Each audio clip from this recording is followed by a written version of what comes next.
The man had grinded through a game for 999 days straight. But the moment he stood up, he realized he was no longer at home. He was inside the game world. Before this, he had once been a special forces soldier. Tired of the dull city life, a game called Picard became his only lifeline. Just as he was about to clear it, a mysterious call came in. The caller knew his every move. Terrified, he quickly shut off the game. When he opened his eyes again, he was no longer himself, but the in-game character, Audrey's Cromwell. An orphan from a fallen noble family, the worst of the Academy's students, forever shrouded in the shadow of death. In this world, everyone had only one mission: slay monsters and hunt down forbidden mages. When the truth about Karen being a necromancer was exposed, he was executed immediately. And as his adopted disciple, Audrey's was also marked for death. Before the story even began, his only option was to escape Karen's grasp and avoid the eyes of the protagonist party. The scene shifted to Rodrin Academy, the Empire's most prestigious school. Every promising talent came here to study. And hidden in plain sight, Karen the Necromancer lurked within these very halls.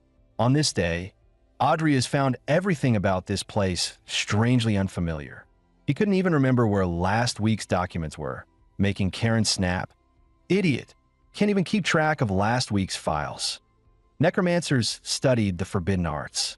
If exposed, the Empire's laws demanded instant execution, which meant their experiments had to be carried out in secret. Soon, a magic circle was drawn. As Karen chanted, the corpse began to glow blue, slowly levitating into the air. But moments later, it remained motionless. Karen exploded in rage. Damn it, another failure! His foul mood made it clear. He had no intention of teaching Audrey's anything that day. The cleanup, as always, fell to Audrey's. Risky and exhausting, yet yielding almost no benefit.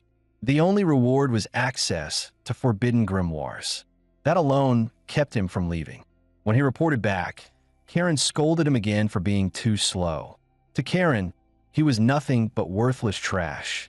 And if he ever lost even this small value, Audrey's knew he would become the next test subject. Day after day, he completed every task, yet never received a single reward. And now, another errand awaited him. When Audrey stepped out of the chamber, the other students looked on in shock. For in their eyes, he was nothing but a talentless coward, a notorious scoundrel who should have been expelled long ago, kept only because he served as Karen's assistant.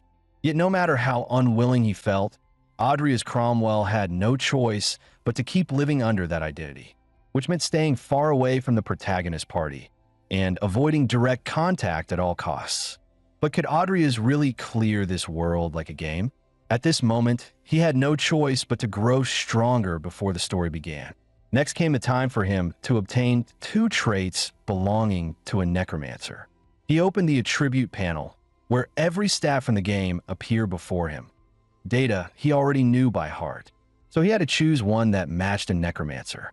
And then, an option he had never seen in the game caught his attention: evolution. Its meaning was clear: to keep raising the level of a creature. If his summoned undead could evolve continuously, he wouldn't need to hunt for stronger ones. Without hesitation, he pressed confirm. He couldn't help but wonder what kind of future this would bring him. But one thing was certain: he had to clear this world as Audrey's Cromwell and keep on living. The scene shifted, bringing him back to the dormitory. Audrey's had been just a low-level villain in the game, but living it firsthand, he realized he was practically useless. He hadn't even mastered a single elemental spell. He couldn't afford to waste time. He had to gain the ability to protect himself before the story truly started. Because here, beyond Karen, countless others could kill him at will. The danger was no different in this underground chamber. After yesterday's observation, he confirmed that a vampire was imprisoned here. In the game, vampires were not only able to walk freely under sunlight, but also wielded powerful magic. She was not the kind Karen could capture easily, for she was as strong as a mid-game boss. While Audrey's was studying necromancy, she suddenly spoke to him. She had noticed how cautious he had been toward Karen recently, acting less and less like the Audrey's she remembered. Because of that, she believed he would set her free and even promised not to kill him. But could a highborn creature like her truly keep her word to a human? If he betrayed Karen now, things would spiral out of control. He decided to first study more about vampires before making any move. Soon after, Karen gave him another task: to retrieve a corpse from the National Cemetery. That place was a hub for necromancers' secret trades, but entry required answering the guard's code. Luckily, he still retained a faint memory of it. Otherwise, he might have been the one dragged in as merchandise. Before him stood an old man, the broker who sold corpses to black magicians. This time, Audrey needed to buy the body of Night. He then forced a 2-meter-8 giant into a 28-inch suitcase. Just as he was about to leave, another tombstone caught his attention. The name carved upon it felt strangely familiar. Suddenly, he remembered. It was the grave of Nyale Foxy, the sword chi master from a game. A man who devoted his entire life to the way of the sword.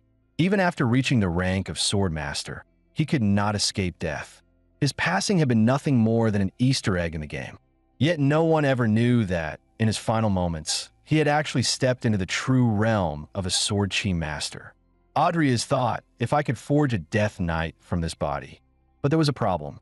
Even Karen couldn't summon such a high-tier death soldier. Could someone like him really succeed? Still, with the evolution trait now his, perhaps he had a chance.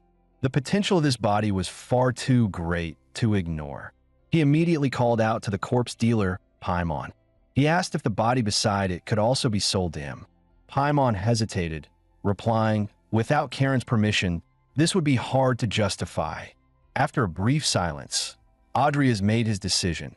He offered the most valuable ring he owned in exchange. When Paimon saw the noble crest engraved on it, his eyes widened. He knew that in the market, this ring was worth far more than a corpse. As Paimon wavered, Audrey shoved the ring into his hand. Even if it came from a fallen noble family, it was something he could never refuse. Indeed, money could solve everything. And if it didn't, it simply meant there wasn't enough of it. Looking at the swordmaster's body, Audrey silently hoped it would bring him a miracle. Ever since gaining the evolution trait yesterday, he had finally seen a glimpse of hope. After returning, he would need to practice necromancy without delay, for time was already running short. When he came back from the cemetery, Karen immediately urged him to keep working. Though Audrey is burned with anger, his body reacted instinctively, making him work even faster. It was clear he had endured countless beatings from Karen before. He had to finish the chores quickly and prepare for his very first summoning attempt. But with his current skill level, he could only handle an ordinary skeleton. Could he really summon something using Nie's body? Though he had the evolution trait, he was still uncertain. He was penniless, without even the chance to buy a cheap corpse for practice. At that moment, the sound of chains rattling cut through the air. When are you going to let me out? Audrey has turned to see the vampire still awake. Hurry and release me. I swear I won't kill you. Or do you plan to live as his dog forever? Audrey has walked straight to her, for he had been waiting for her to speak first. He had always wondered how Karen managed to bind her, until he found the answer in a book about vampires. Seeing him unmoved, the vampire sensed his hesitation. She turned sharply. If you don't decide now, even if you free me, I might just kill you anyway. Vampires truly were a proud race. Audrey has finally agreed. I'll let you go, because I'm sick of doing Karen's chores.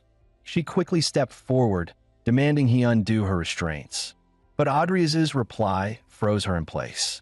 Not unless you swear on your family name that you'll never kill me. Her reaction proved what the book had said was true. When a vampire swore upon their bloodline, they could not break their oath. Still, would such a proud creature really make that vow? After a moment's hesitation, she declared, I swear by the name of Lucifer, I will not kill you. Audrey hadn't expected it to be that simple. No ritual, no ceremony. At the same time, a system prompt appeared. Target detected, Angela Lucifer. Evolution chance, 55%. Faced with the sudden notice, Audrey was baffled. What exactly did this percentage mean? Checking the description, he learned, with enough accumulated experience, a target could be upgraded from low tier to high tier, and it could be applied to any non-hostile entity. That meant he could evolve not only his summons, but others as well. Perfect. He could test it on her before trying it on Nya. Even if she died, Karen would never know. Audrey has confirmed the evolution. The vampire instantly went berserk, her aura flaring, her face twisting into a monstrous snarl. Audrey hadn't expected such a violent reaction. "What did you do to me?" she roared. A surge of overwhelming energy nearly suffocated her. A moment later, she collapsed, foaming at the mouth. Audrey staggered back in shock. She lay motionless on the ground.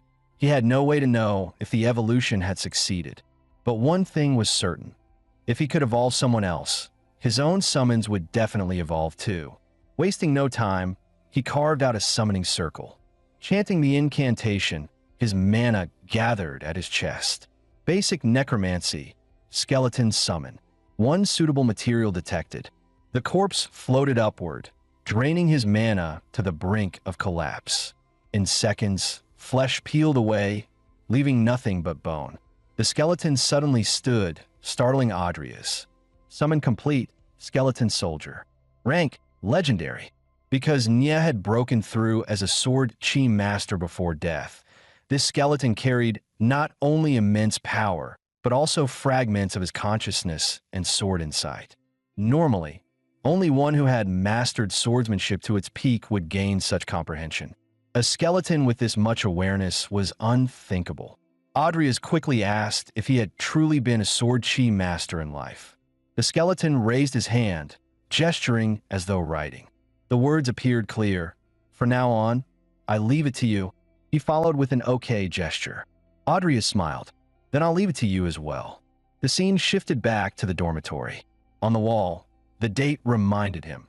Only 1 year remained before Karen's execution. He had to accelerate his growth. Every cast of a summoning spell raised proficiency. He immediately summoned Nya again. Soon, the skeleton stepped out from the summoning space.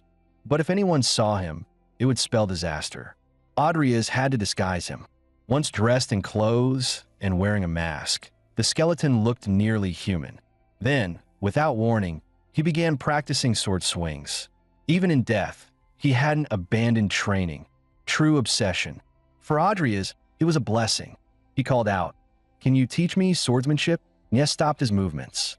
Taking up a wooden stick, Nya began correcting Audrey's stance again and again. Audrey's body crackled with strain, his frail constitution struggling to keep up. Fortunately, Nya taught with patience, truly worthy of being a sword chi master. If Audrey trained under him properly, perhaps he too could wield sword chi. Normally, one had to choose between magic and swordsmanship. But Audrey's dual core trait allowed him to switch freely between mana in the heart and chi in the dantian. This meant he could walk both paths at once. Though his progress would be slow, if he survived the early stages, he could one day surpass anyone. Yet the old Audrey had never known how to train this body, which was why his growth had been mocked as worthless. Suddenly, Nya pinched Audrey's arm hard, startling him. With a stern look, Nya gestured, "Focus." Audrey hadn't expected such strictness, but as a former soldier, physical training was nothing new to him. He resolved to rebuild this body with sheer military grit. Still, Nya kept pinching him relentlessly. Audrey muttered under his breath. The scene shifted again. After an entire afternoon of training, dusk had fallen. Once more, Audrey had skipped his academy classes. Training with Nya, Audrey couldn't tell how much his necromancy had improved. Opening the attribute panel, he saw that after roughly 5 hours of practice, his skill bar had risen by 2 points, faster than he expected. But after the beginner level, necromancy would slow down considerably. During this time, Karen hadn't contacted him at all, which meant he hadn't noticed the vampire's change.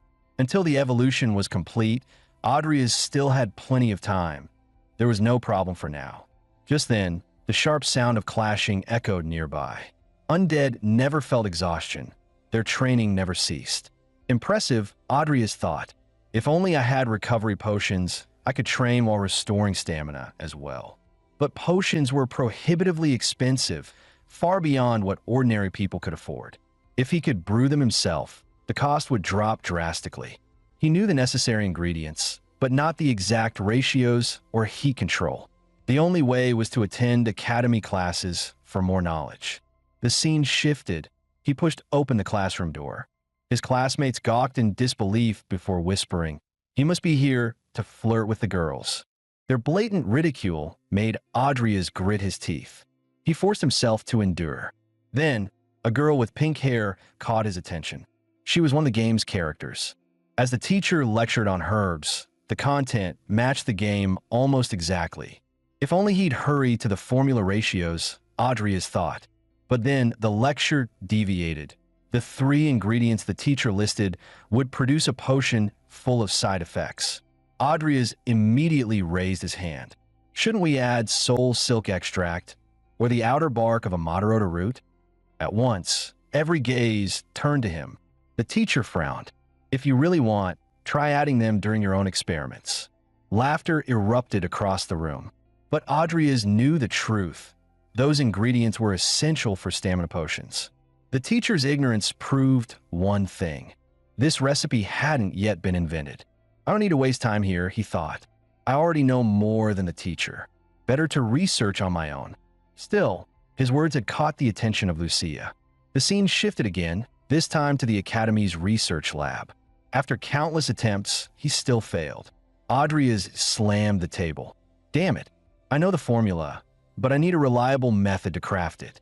The materials cost far more than expected, and he knew no one would help someone like Adrias, a so-called piece of trash. Just then, the lab door creaked open. A pink-haired head peeked inside. "Adrias senpai, I knew you'd be here." Her sudden appearance startled him. Damn, why would a character show up here? She was one of the player characters, Lucia Elburst, a genius in potion making, born with extraordinary talent. According to the story, she shouldn't even cross paths with Adrias. He figured if he ignored her, she'd leave on her own. Instead, she teased, "Senpai, are you working on some kind of experiment?" Adrias shut his eyes and stayed silent. She must have followed him after class. Not only had she gained nothing, she had even tailed him here. Seeing no response, Lucia sighed. "Seriously? You're not going to acknowledge me?" She added, "I didn't expect you to start the conversation, but your silence is puzzling." Then she stepped forward. "Senpai, why not research together? Working with me won't hurt you." "Won't hurt me? More like trouble." Adrias thought, but cornered as he was, he asked, "Why do you insist on working with me?" Lucia replied lightly, "I just want a research partner, that's all. You have unlimited potential, senpai. One day you'll create better potions. And besides, I'm working on a cure that hasn't even been invented yet." So this is the future master of alchemy? Lucia's mastery of potions wasn't just talent. If she failed to cure her own illness, she would eventually die. Not even the most renowned doctors or apothecaries could save her. With no other choice, she had to research on her own. The illness was rooted in her very constitution, but in truth it was nothing more than a system-designated incurable condition. Without someone as stubborn as Adrias, no one would ever find a cure. For someone this clever, working with her was dangerous. If she discovered Adrias's true identity, it would be a disaster. It seemed she had overheard his words in class and tracked him here. But getting entangled with her would only lead to a quicker death. Adrias quickly made it clear. He had no interest in being her partner. The piano mushroom. His heart jolted. Lucia continued, "The ingredient you left unsaid. It also included the piano mushroom, didn't it?" She had noticed at once, something only he should have known. "Experiments require a lot of money. I can help provide the materials," she offered. Adrias simply gestured for her to leave. Her offer was tempting, but not worth risking his life. Lucia only smiled faintly. "Take some time to think. I'm sure you'll change your mind." That made Adrias all the more cautious. He had to watch his word from now on. The scene shifted. He returned to his dorm. Money was a problem, but if he could figure out the formula ratios himself, it would be manageable. First, he needed a way to earn. At that moment, Nye saw his distraction and swung a wooden staff at him. The staff whooshed past, startling Adrias. As expected, Nye always noticed the slightest lapse in focus. Adrias forced himself to concentrate. He would train first and think later. After much thought, he came up with a plan, asking his sister for money. Damn it, that's exactly the kind of trash thing the old Audrey's would do. In the original storyline, Audrey's indeed had this moment. Though it weighed on his conscience, he swore this would be the last time. Just then, he noticed a girl sitting by the fountain, Diana Arwen. She was a character who could easily kill him within the academy. Though they had been close as children, the Cromwell family's fall had driven them apart. With Audrey's reputation as scum, even striking up conversation might get him killed. Surrounded by danger at every corner, he had no choice but to rely on his sister this time, the imperial capital, Rodran. Luckily, he still retained some memories of the place, or he would have been lost. When Audrey's entered the restaurant, his sister greeted him warmly, asking how he had been. He felt a pang of guilt. His sister, a noble lady, was working here to make ends meet. Amy looked puzzled. This wasn't something Audrey's would normally say. She shook her head. This isn't your fault. As an older brother, Audrey's found it nearly impossible to ask her for money, but his sister had already guessed his purpose. She handed him a pouch. Don't waste it this time, all right. As Audrey's reached out to take it, she noticed something missing. Brother, where's your ring? Hearing her question, Audrey's quickly explained, claiming he must have misplaced the ring at home. But Amy knew her brother's nature. You sold it, didn't you? She snapped. Her voice trembled with fury. Do you even know what that ring meant? Faced with her anger, Audrey's lowered his head. I'm sorry. Amy shot to her feet, tears spilling down. Enough. I don't want to see you again. She turned and stormed off. Don't ever come to me again, and don't bother paying me back. He hadn't expected the ring to matter so much to her. If he had known, he would never have sold it. It was the first time Audrey's had seen his sister so enraged. That hollow ache in his chest was unbearable. Damn it, I have to get that ring back. After leaving the military, he had lived alone for years. Back then, with no family left, his only companion had been the game. Now, he swore to himself he would protect his sister, and once he returned, he would accept Lucia's offer.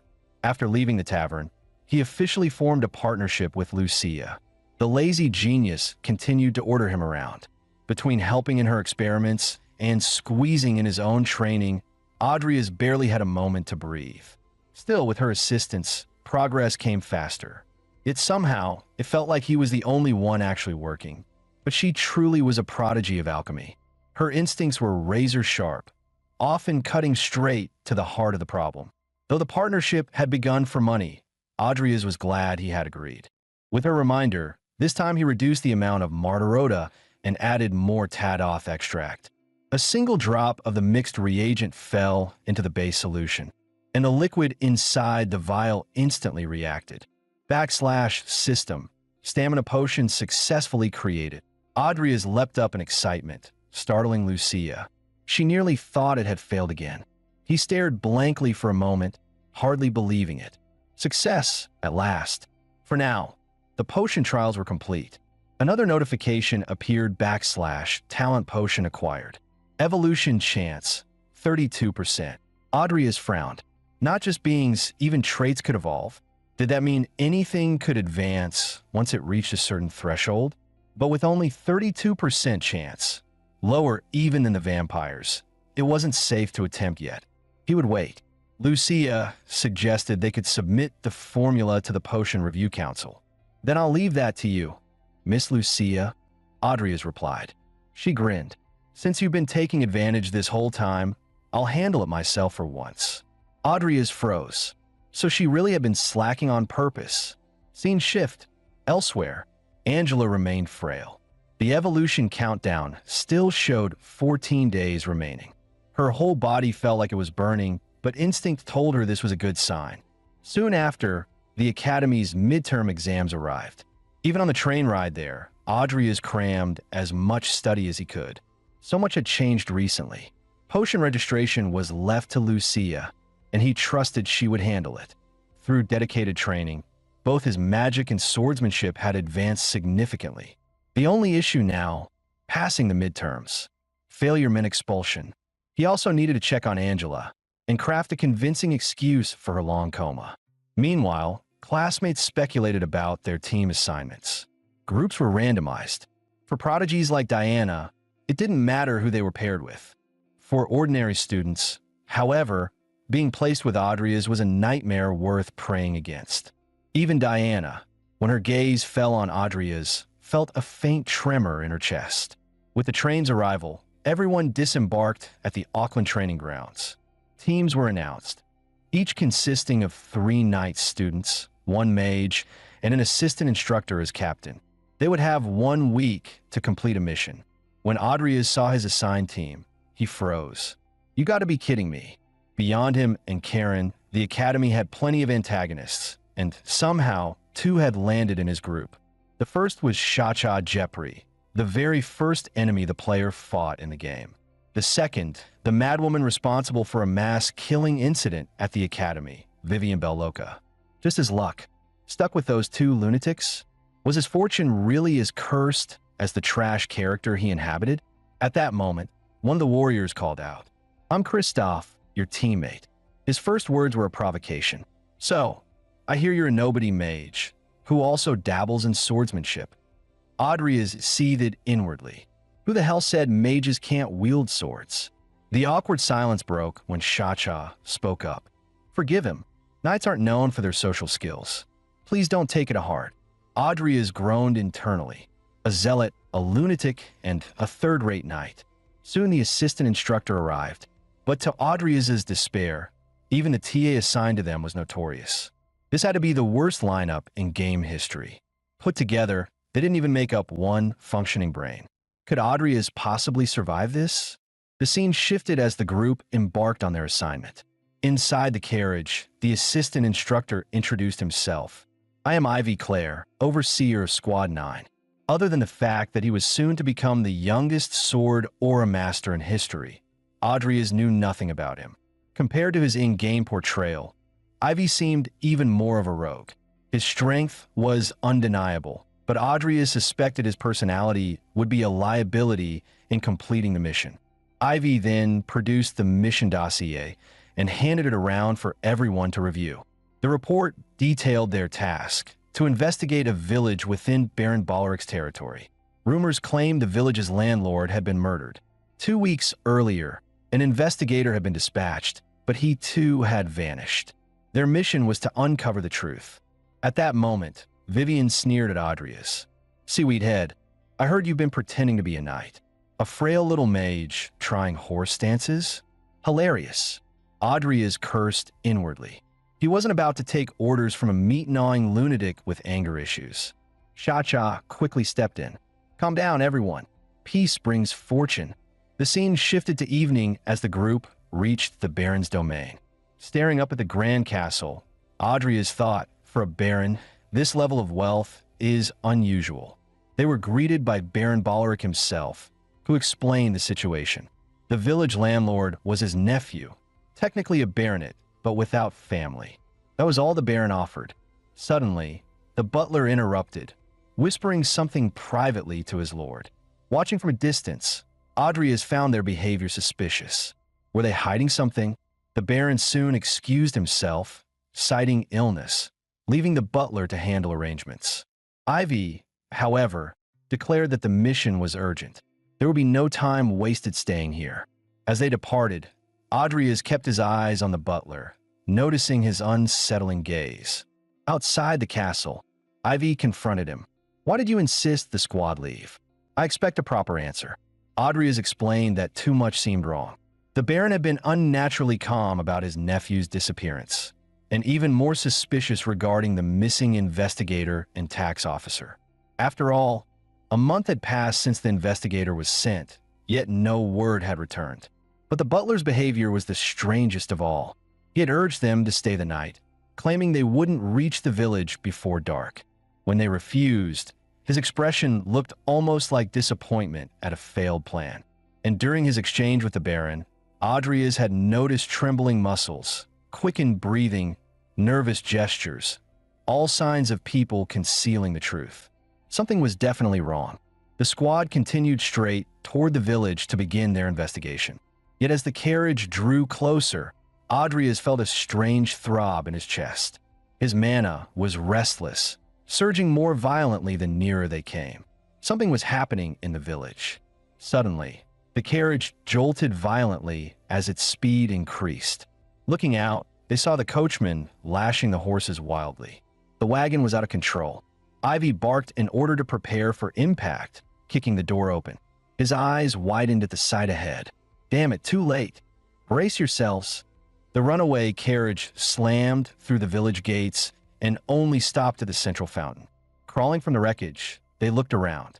The villagers' movements were bizarre. This wasn't a dance. It was a ritual, occult ceremony. Kristoff turned to Adria's, panicked. What's happening to them? He was the team's only mage. Adria's felt it too. This wasn't a simple mana disturbance. Even his own hidden core was reacting. Damn, it's black magic. Suddenly, a child lunged at them like the undead, only to be struck down instantly by Vivian. She realized with alarm that the boy's strength was monstrous, far beyond that of a normal 6 or 7-year-old. Cha-Cha examined him and found his feet torn and bloody, as though he had been jumping continuously for a full day. This is a curse, Adria's thought grimly. Could our mission really be tied to it? Kristoff frowned in confusion. The landlord disappeared a month ago. If these villagers have been dancing since then, they'd be dead by now. Adria's nodded. Exactly, unless someone has been keeping them alive, managing them somehow.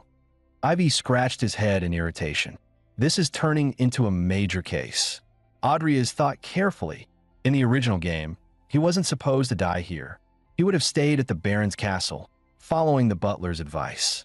And in that single night, the Baron would have erased all evidence. But because the squad came straight to the village, everything had changed. The situation had grown far more dangerous. Adria's felt the mana saturating the air. It was almost identical to Karen's. To affect such a large area, there had to be some artifact amplifying the magic. Yet their information was too limited. They needed more clues. The scene shifted as they arrived at the village chief's house. Several corpses burned in eerie flames at the doorway. Ivy kicked the door open, and the group entered in full alert. Inside, no living soul remained, only bodies strewn across the floor. Judging from their condition, they had died of exhaustion, not decay, as if their life force had been drained away. Kristoff then spotted a corpse clad in Imperial Investigation Bureau uniform. By the state of decomposition, it had been there at least a month. Adria's quickly warned Ivy, "This is beyond our squad's ability. All signs point to a black mage behind it." He explained they specialize in feeding on human negativity, turning it into power. Ivy nodded.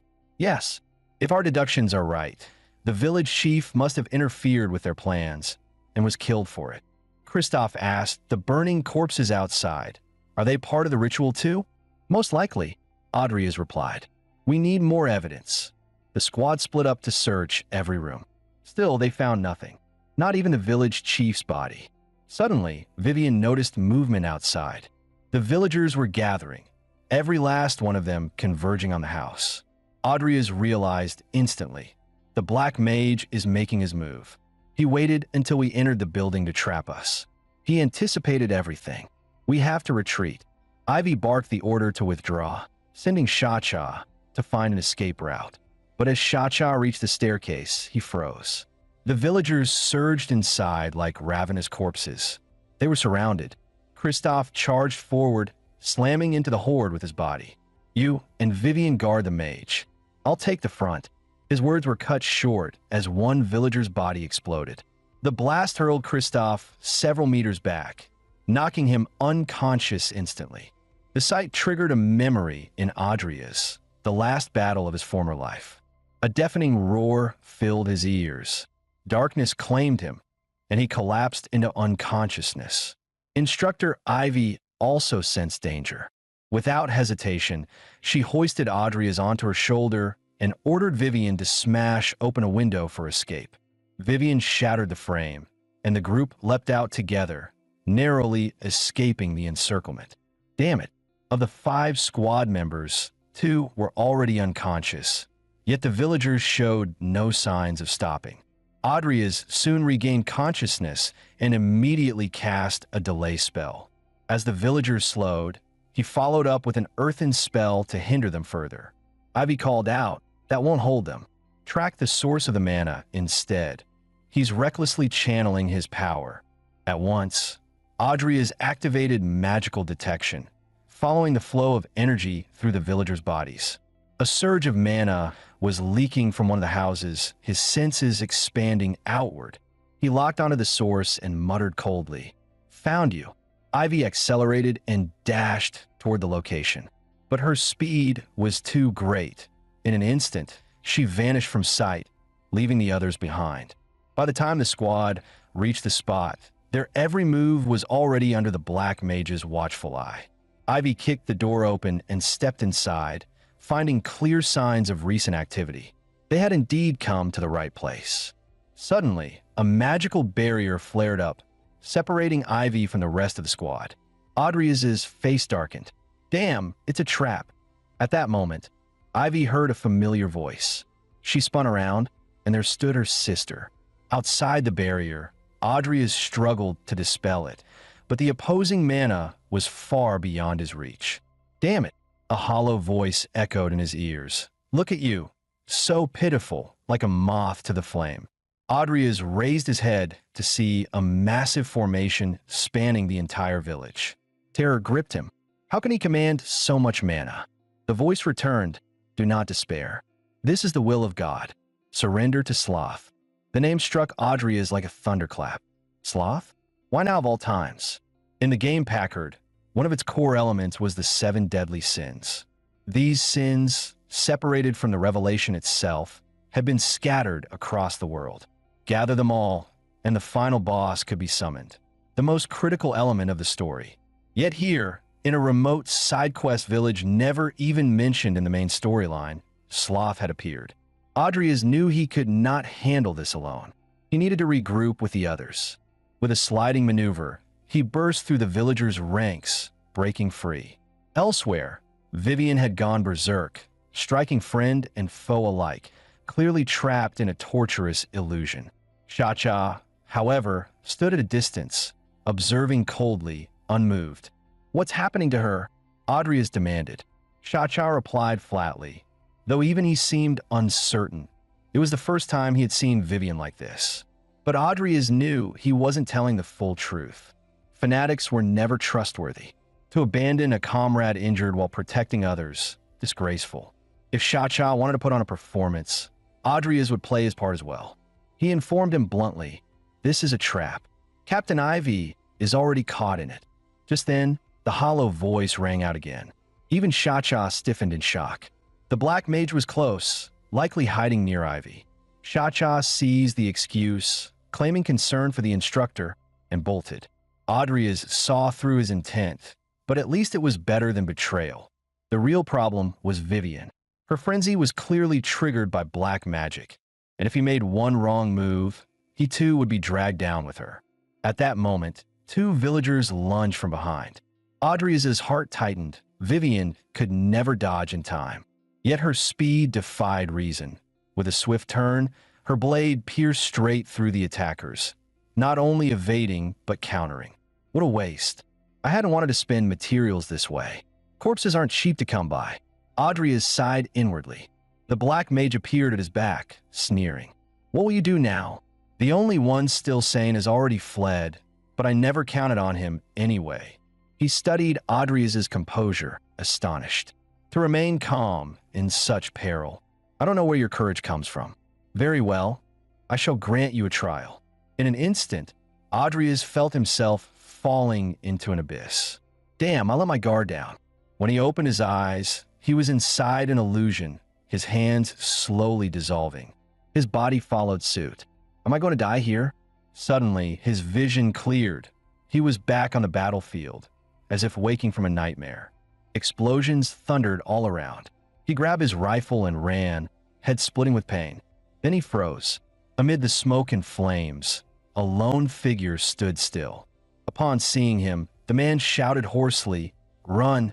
It was his comrade Chun Hao, barely clinging to life. Yet Chun Hao's face blurred, merging with that of Audrey's father.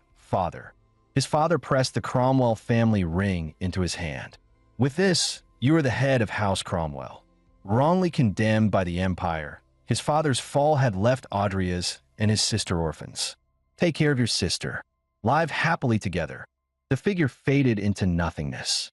Outside, the masked black mage sensed something was wrong. By the time he reacted, it was too late. An arm burst through, shattering the curse. The illusion fractured like glass. "You damn wretch," the masked man roared. "Impossible! Someone broke my curse of sloth?" Gao Chun and Audrias Cromwell had fully synchronized. His combat instincts surged awake. So the curse of sloth was merely a trick to exploit hidden fears. Or rather, the caster was simply too weak. Furious, the black mage hurled a spear of pure darkness. Audrias sidestepped effortlessly, the strike grazing past. His unique constitution rendered the barrier nearly useless against him. Snarling, the mage unleashed a flurry of attacks, all deftly evaded.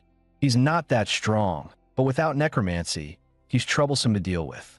Audrias calculated quickly.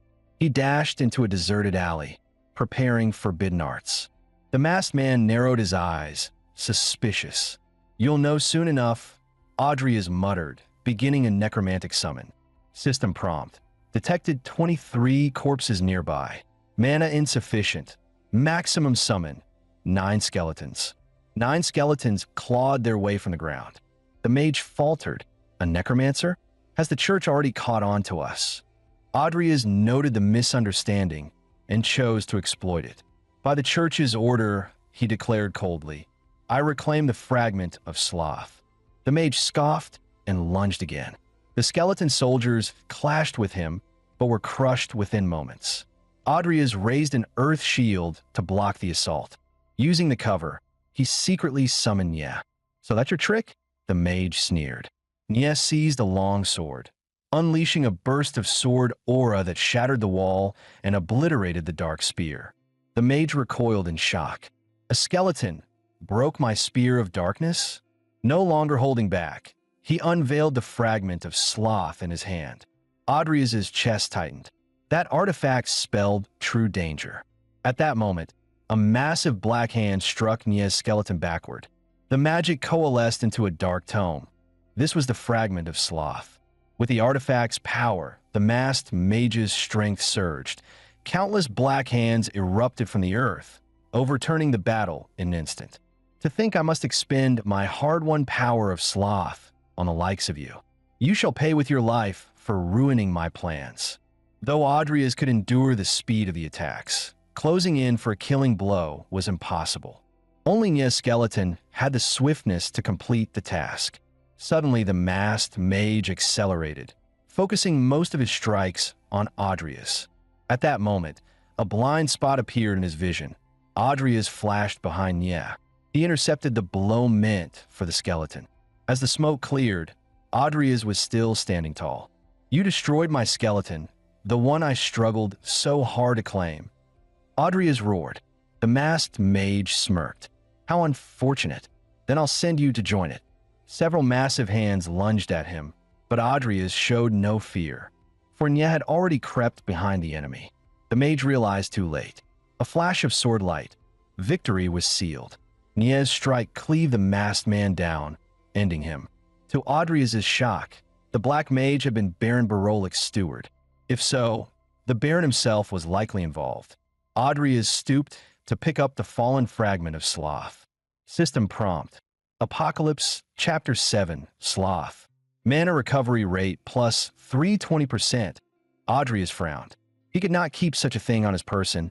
Discovery would be disastrous.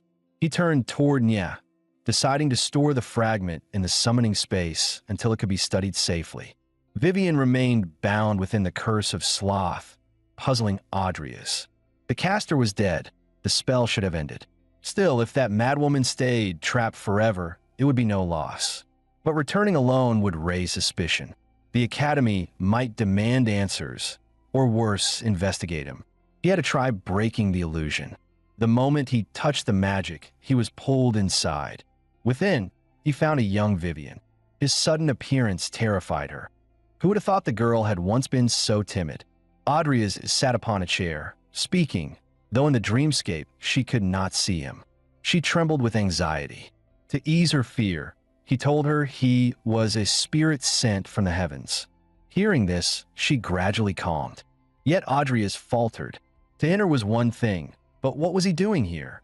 Trapped as she was, he could only shatter the illusion. Very well, let me witness her past. The first scene unfolded. Vivian was struck across the face by a woman's hand.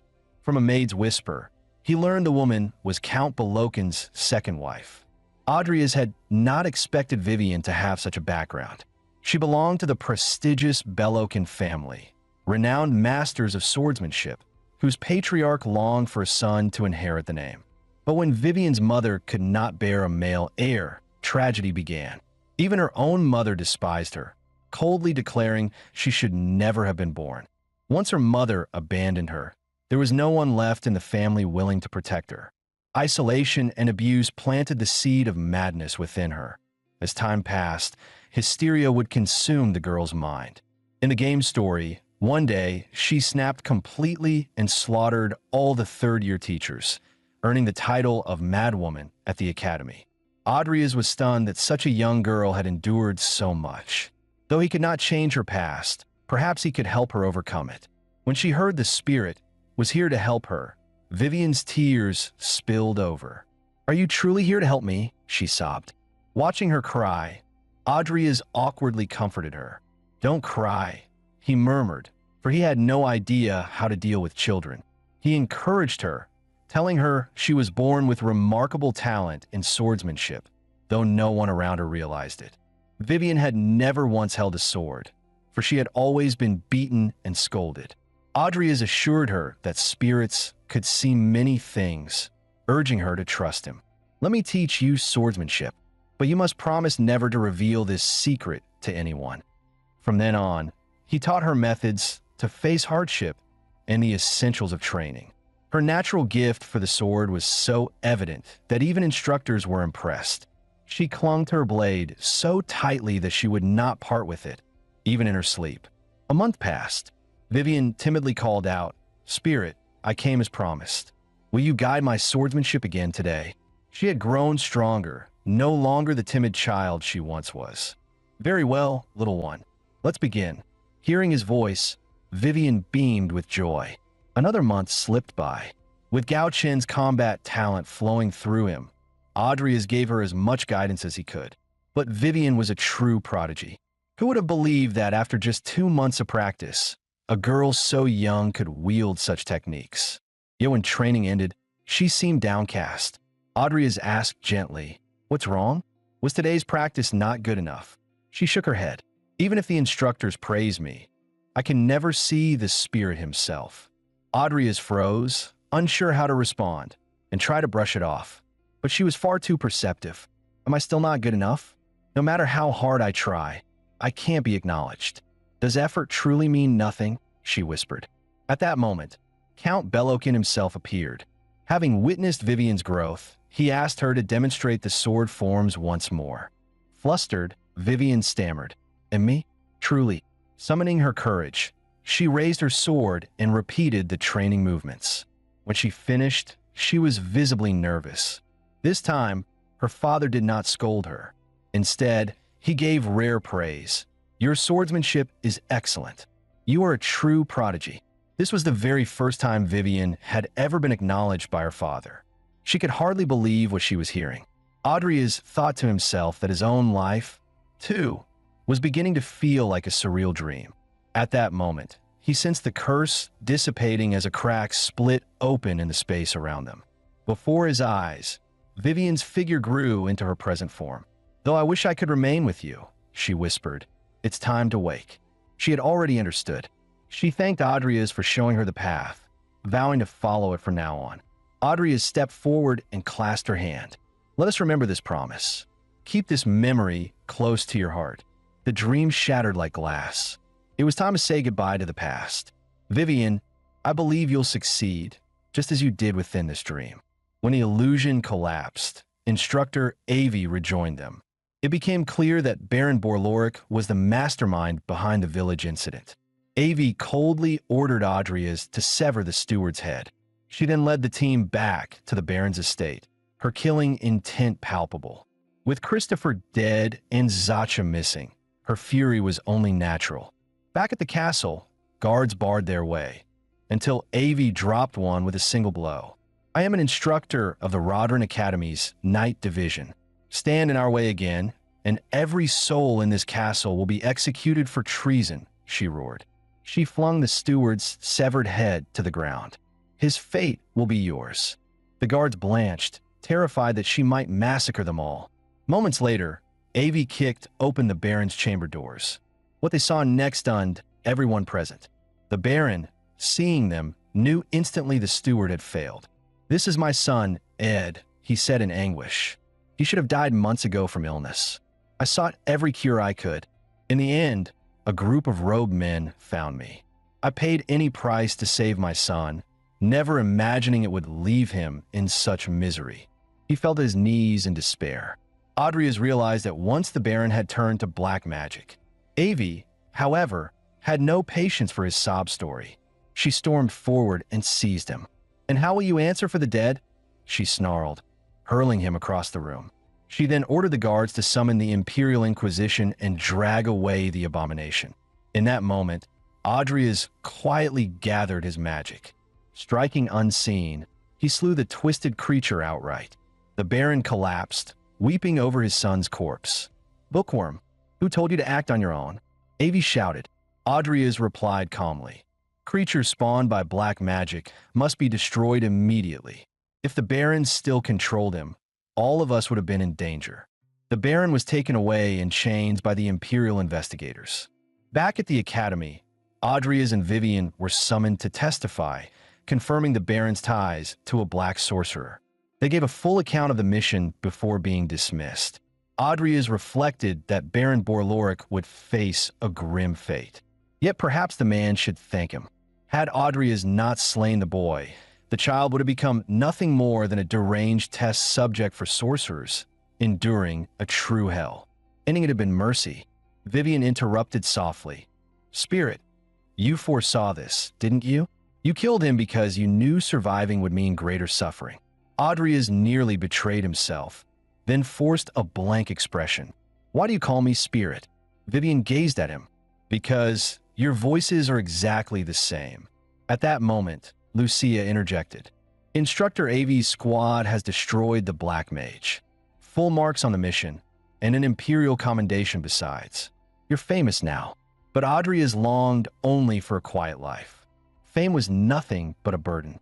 At the mention of prize money, Lucia's eyes sparkled, the little glutton leaping up. "You're treating me to dinner." Audrey quickly reminded her the reward wasn't his alone. Only then did she notice there were others present. He introduced them. "This is Vivian Belcar, a third-year student of the Night Academy." Lucia grinned. "Doesn't matter. You've got money now. Use it for a feast. Let's celebrate our potion success. See you at the Mage Tower tomorrow." The next morning, Audrey staggered under the weight of a sleeping girl on his back, trudging toward the tower. He cursed inwardly. We agreed not to be late, and I trusted her words. Lucia still slumbered. It was her condition. Without medication, she would one day never wake again. Soon they reached the tower's entrance, where an attendant awaited them. Inside, the Mage Tower was a labyrinth of warped spaces, its design echoing steampunk machinery. Along the way, Lucia suddenly asked about his relationship with Vivian. Audrey muttered inwardly. "Teammates, I guess." Why is she asking such strange questions? A sharp voice cut them off. Two arrogant fools. Not even a hint of tension. Audrey froze. That voice. A figure descended like an eagle from the skies. That aura of sanctity could belong to none other than Bartlewin, Tower Master of Rodrin. He surveyed them with cold eyes, his son beside him wearing the same stubborn expression. Bartlewin was not only the head of House Arwen, but also the current lord of the Mage Tower. For the Tower Master himself to appear, it could mean nothing good. His mocking words were a blatant provocation. Audrey seethed. Bartlewin sneered. "So, Hollington raised quite the daughter."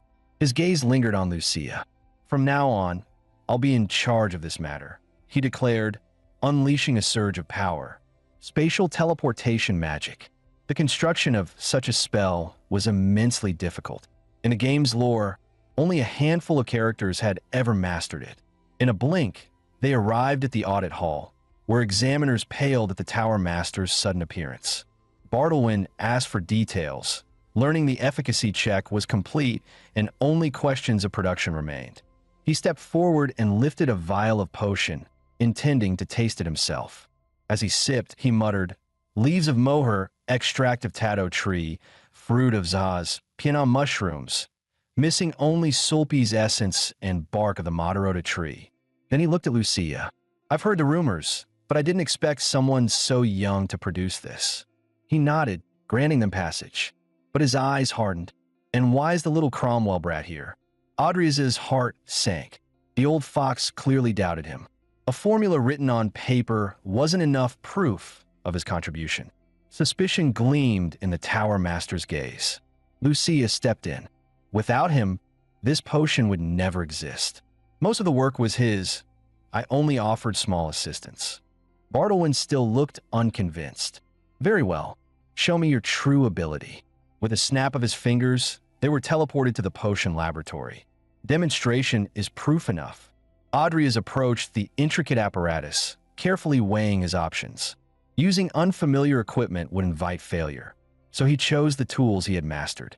5 minutes later, Bartlewin tasted the potion again, acknowledging Audrey's skill. Yet he pressed further. "Why add sulpi's extract?" Audrey's answered evenly. "To neutralize side effects and boost efficiency. Most failures occur when a mixture produces instability." The Tower Master's expression darkened. He tore away the blindfold from his eyes. "It's been years since I last saw you, but the boy I remember could never achieve this. Who are you really?" His gaze was razor-sharp, piercing straight into the soul. The others looked on in bewilderment. Audrey's, however, had anticipated this. In the game, Bartlewin was always meticulous and suspicious. Not even Eagle Eyes could reveal his true secret. Audrey's sneered. "Are you jesting, Lord Arwen? I am Audrey's Cromwell, the very worm you mocked so often back then." Bartlewin faltered, then allowed himself a thin smile. "So that's it. The little brat has grown into someone interesting, hasn't he?" Then came the wager. If Audrey's Cromwell could brew a brand new potion within the year, all of House Cromwell's debts would be erased and one additional wish granted. But if he failed, he would be expelled from Rodden Academy. It was clear the man still wanted to help House Cromwell.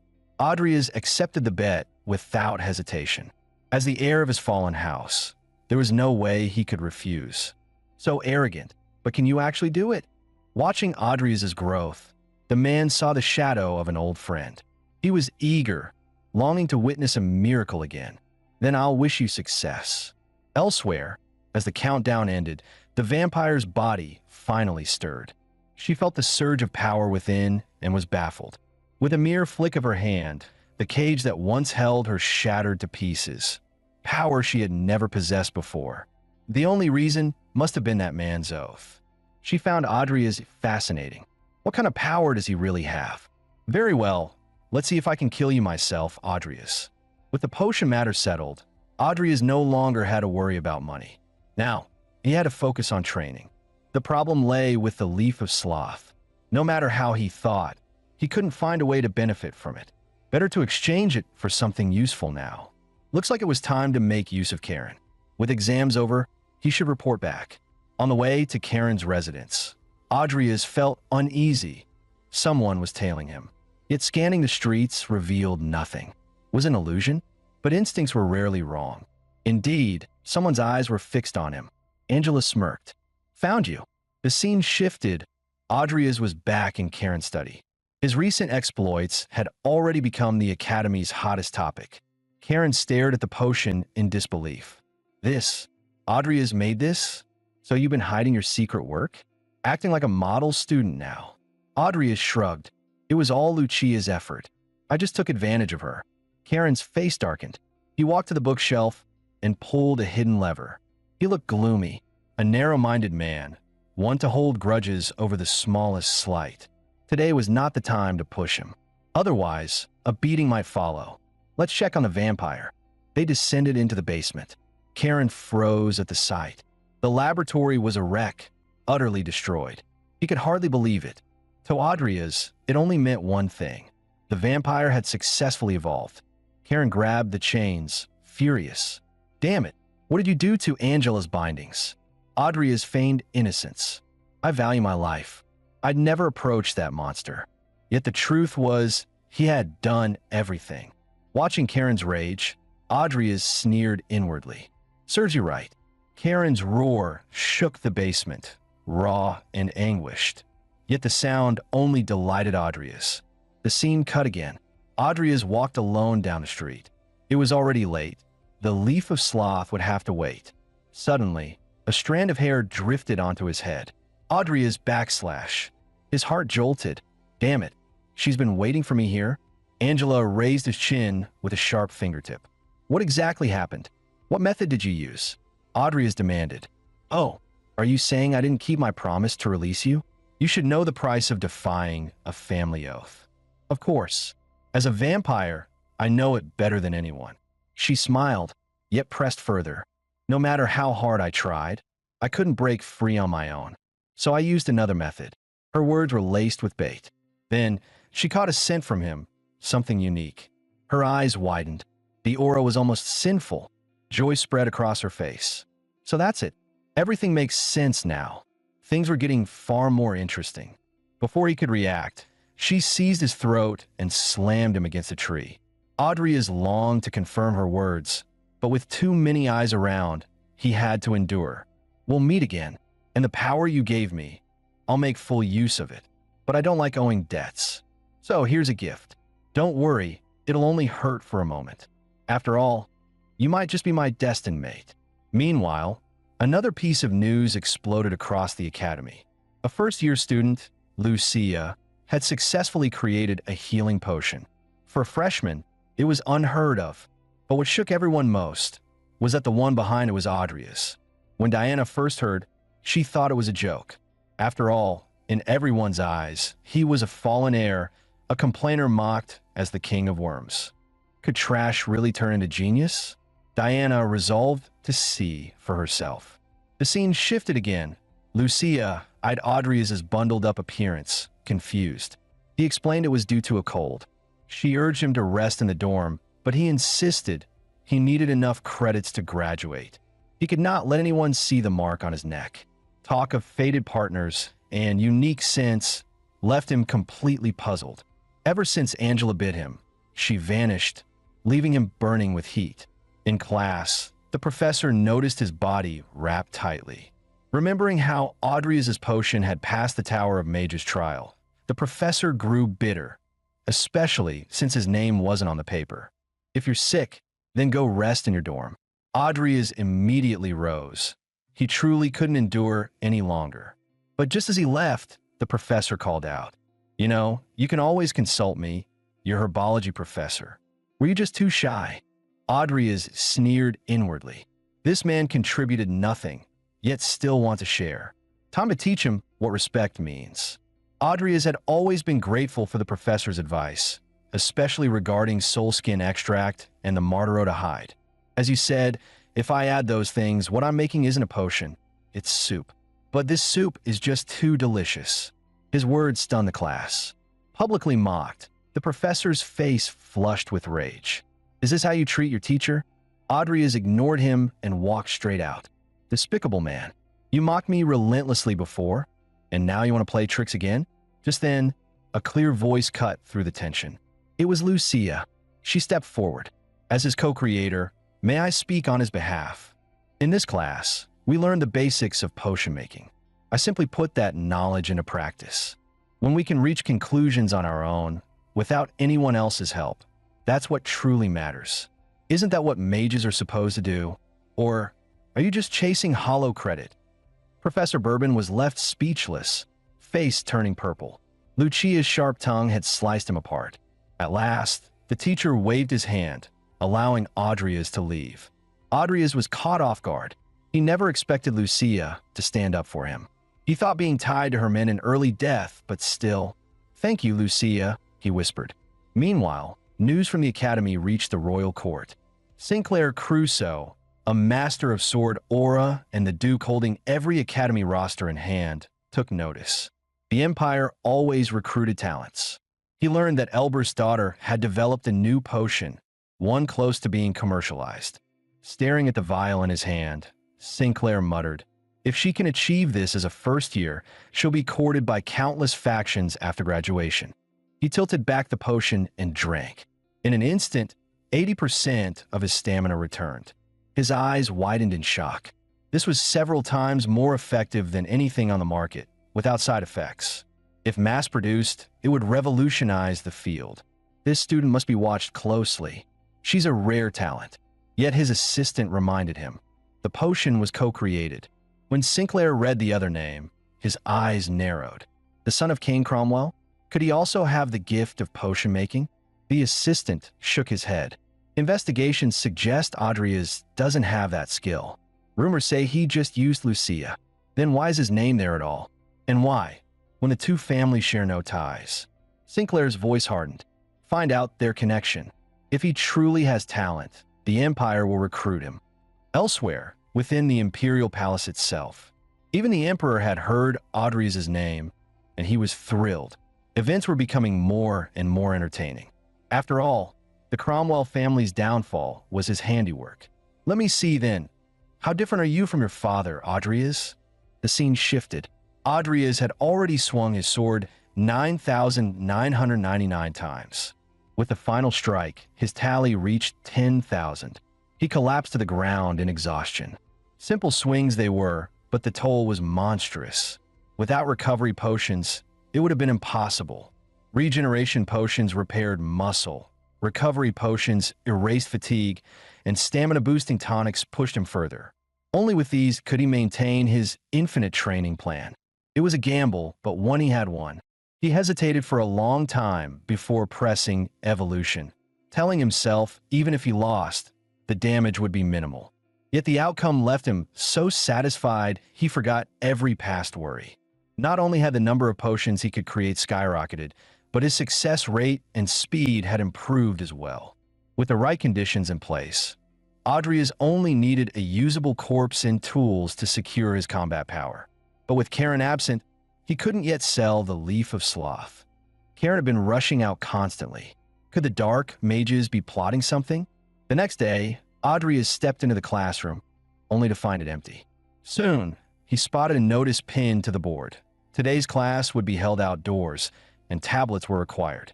Damn Bourbon, shameless bastard. He knew Adrias didn't own a tablet, yet still set the trap. A professor scheming against his own student.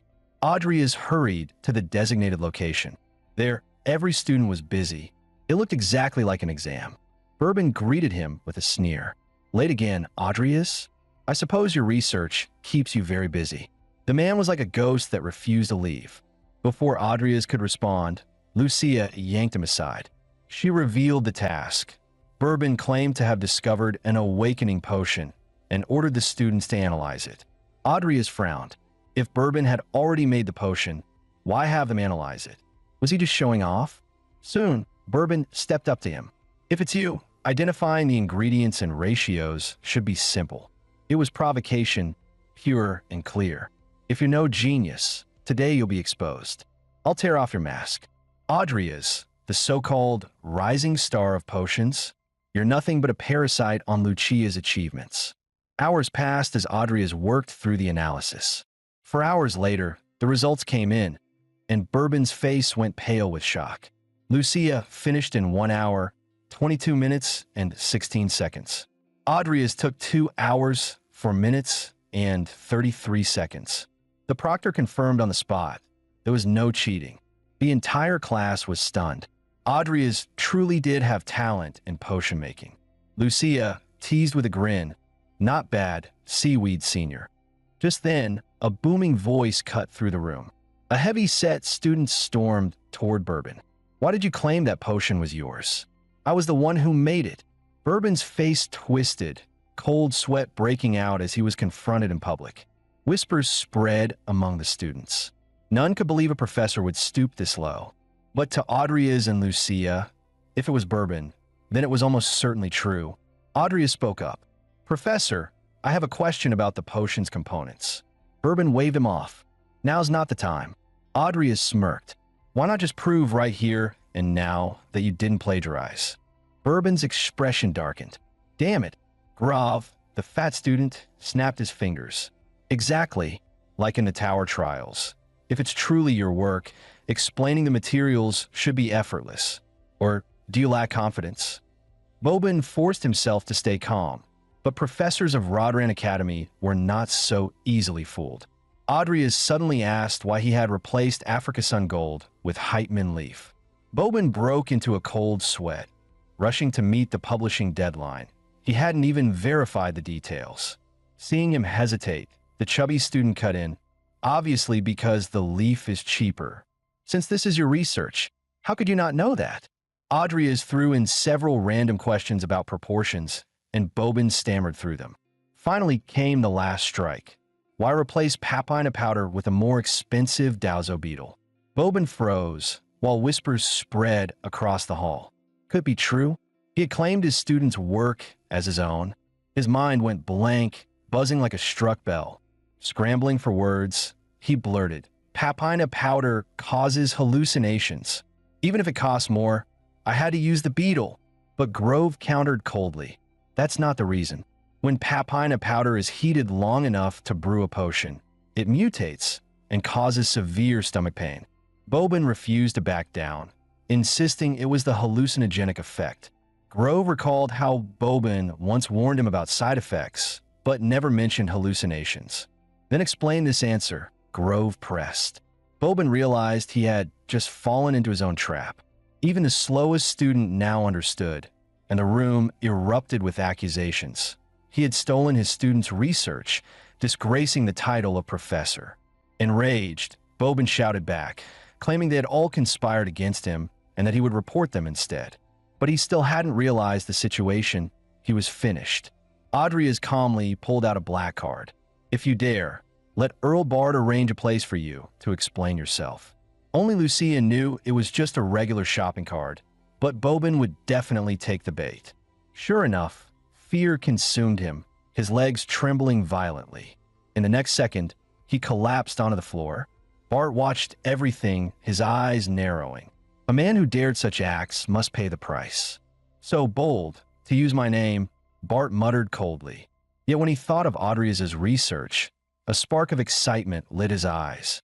If the boy understood the essence of awakening potions, he might discover a new formula by year's end.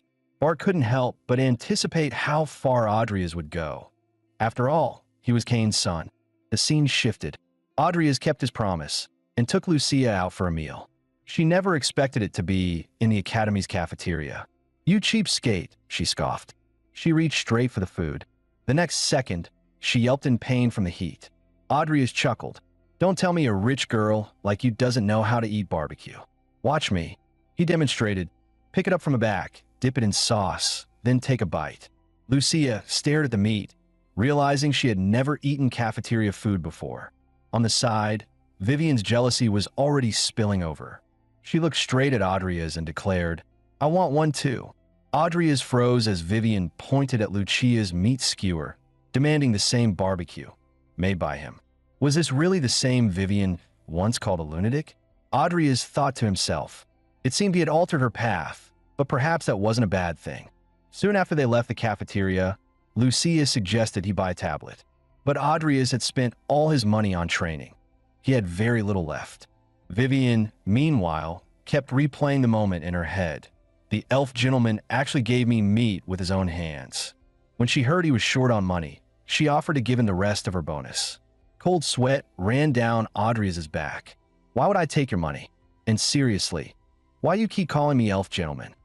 After parting ways with them, his mind turned back to the problem of the sloth leaf. He had to solve it quickly. His power was still far too weak. If he ran into something as strong as a vampire again, he wouldn't even have the chance to fight back. At that moment, someone appeared before him. It was Karen. He had finally returned. Audrey bowed respectfully, and Karen told him to come to his lab at noon the next day. His mood seemed much better after his trip. For Audrey, his timing couldn't have been better. The scene shifted to the next day. He needed a proper weapon to prepare for his next plan. As for the sloth leaf, Karen had always believed that everything Adria's possessed belonged to him, so he likely wouldn't try to snatch it outright. Just then, a voice interrupted him. He turned and saw Diana. She was holding a long sword in her arms, staring at him curiously. Adria's bowed politely, explaining he was here to choose a weapon. She frowned in surprise. A mage needing a sword? Adria smiled. A sword for self-defense isn't a bad idea. He noticed the box she carried, and Diana explained it was a gift from her brother. She was referring to Carlos Arvin, the eldest son of the Arvin family. He had left home early to become a warrior, and they had once gotten along well. But Carlos had died before the game's story began, mentioned only briefly in the main plot. Adria's remembered. He died during the Academy's year-end event. Hazal had fled Baron Baloric's lands, joined a cult, and launched an attack. So it was Carlos who attended that year-end event. Adria's asked. Diana gave a slow nod. If only we could meet again. I miss those times, she whispered. Looking at Adria's now, Diana was certain. He had undergone a tremendous transformation. She wanted to ask what had changed him, but didn't know how.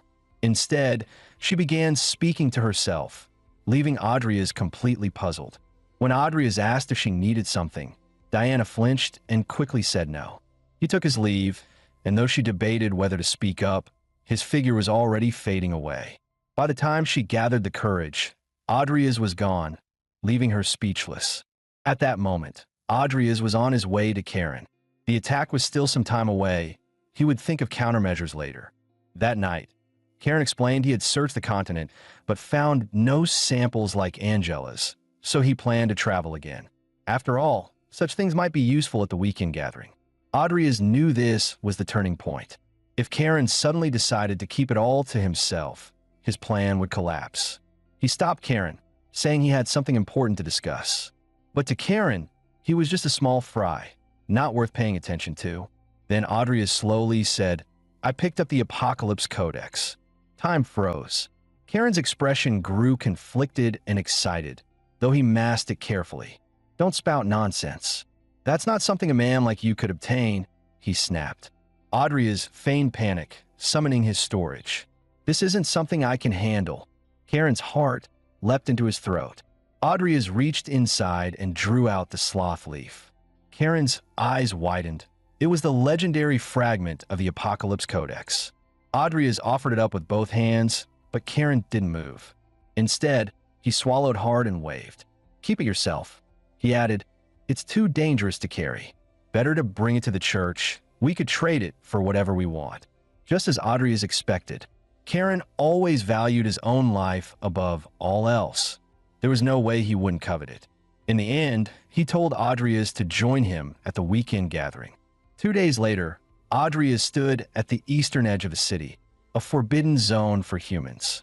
Karen was handled, but the gathering was the real problem. It was full of unreasonable fanatics. He would have to negotiate while staying alive. From Karen's look, Adria's knew he was scheming, planning to trade the sloth leaf for something to fuel his growth, no matter the cost. In Karen's mind, the leaf was already his. He let Adria's carry it only so he could use him as a shield when the time came. Suddenly, the carriage jolted violently. Then it ground to a halt. Through his skeleton soldiers, Karen saw a man forcefully stop the horses, then pull back his cloak as he approached. Heading to the gathering? Mind giving me a ride? The man asked. Adria's froze when he saw his face. It was him.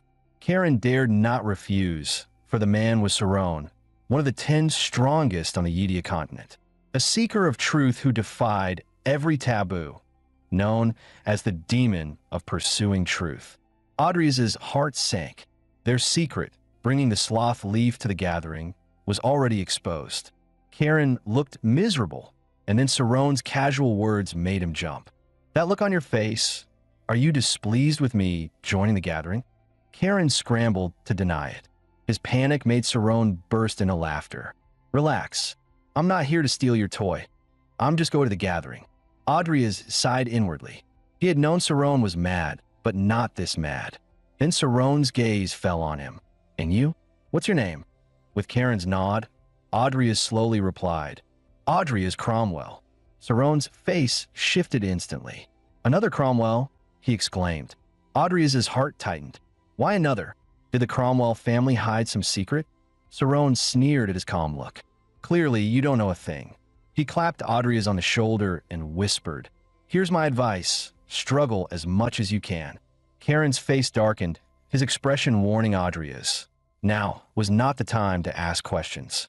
Adrias wondered, what exactly was Karen hiding? At that moment, a strange presence appeared in the distance. When Karen probed with his mind, a mass of liquid rose slowly, chuckling with a grotesque JGG. Adrias sneered. Stop hiding, Dragan. Speak plainly. How rude of me, Dragan replied.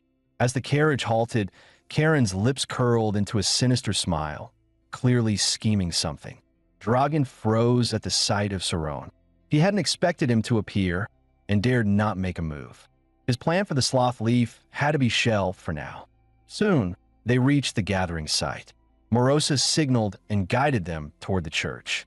Suddenly, Saron sensed several unusual auras. Plenty of rats hiding around here, he said with a grin. Karen and Dragan stiffened. Yes, only greed that reckless could belong to black mages. But even they hadn't expected such fools to act with Saron present. A sorcerer in the woods struck first. Saron scoffed. 2 vines? Pathetic. Let's see how many of you there are. His aura exploded outward, magical perception sweeping across several miles in an instant. Every core was laid bare. Even Adrias's was exposed. There you are, children. I found you, Saron said with a feral smile. His eyes gleamed like a beast spotting prey. The next instant, he vanished. The black mages tried to flee, but when they turned, Saron was already behind them. The game ends here. A surge of magic burst forth. A devil's cloud formed above the forest, its tremors shaking even the distant church. Moments later, the gates of the gathering creaked open. Saron strolled inside, casually greeting Morosa.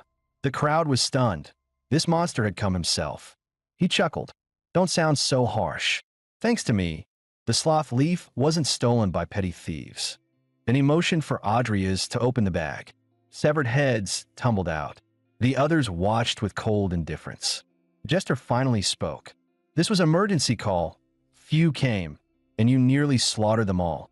These were all mid-tier black mages, normally difficult foes in the game. Yet Saron had crushed them with nothing but his aura. His power was undeniable. Jester grew impatient. Hurry and take out the sloth leaf.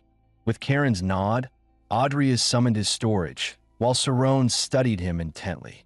This boy hadn't flinched at the slaughter and carried out the order without hesitation. More importantly, Saron discovered Adrias, like himself, bore dual attributes.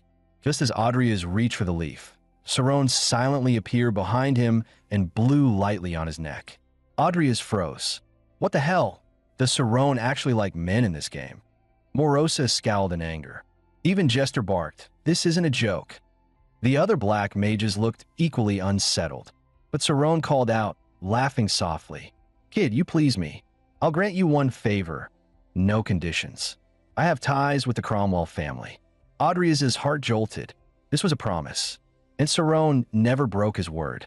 With his help, Adrias realized he would need to reshape his plans. At that moment, Nies stepped out from the summoning space. All eyes locked onto the sloth leaf in his hand. Without a doubt, he was a true knight. The skeleton Adrias summoned made Karen uneasy. He had no idea where the boy had acquired such a powerful minion. Saron's gaze fixed on the sloth leaf. He hadn't expected this little skeleton to withstand its power. Adrias was tense. One wrong move, and he'd die without a trace. But he forced himself to stay calm.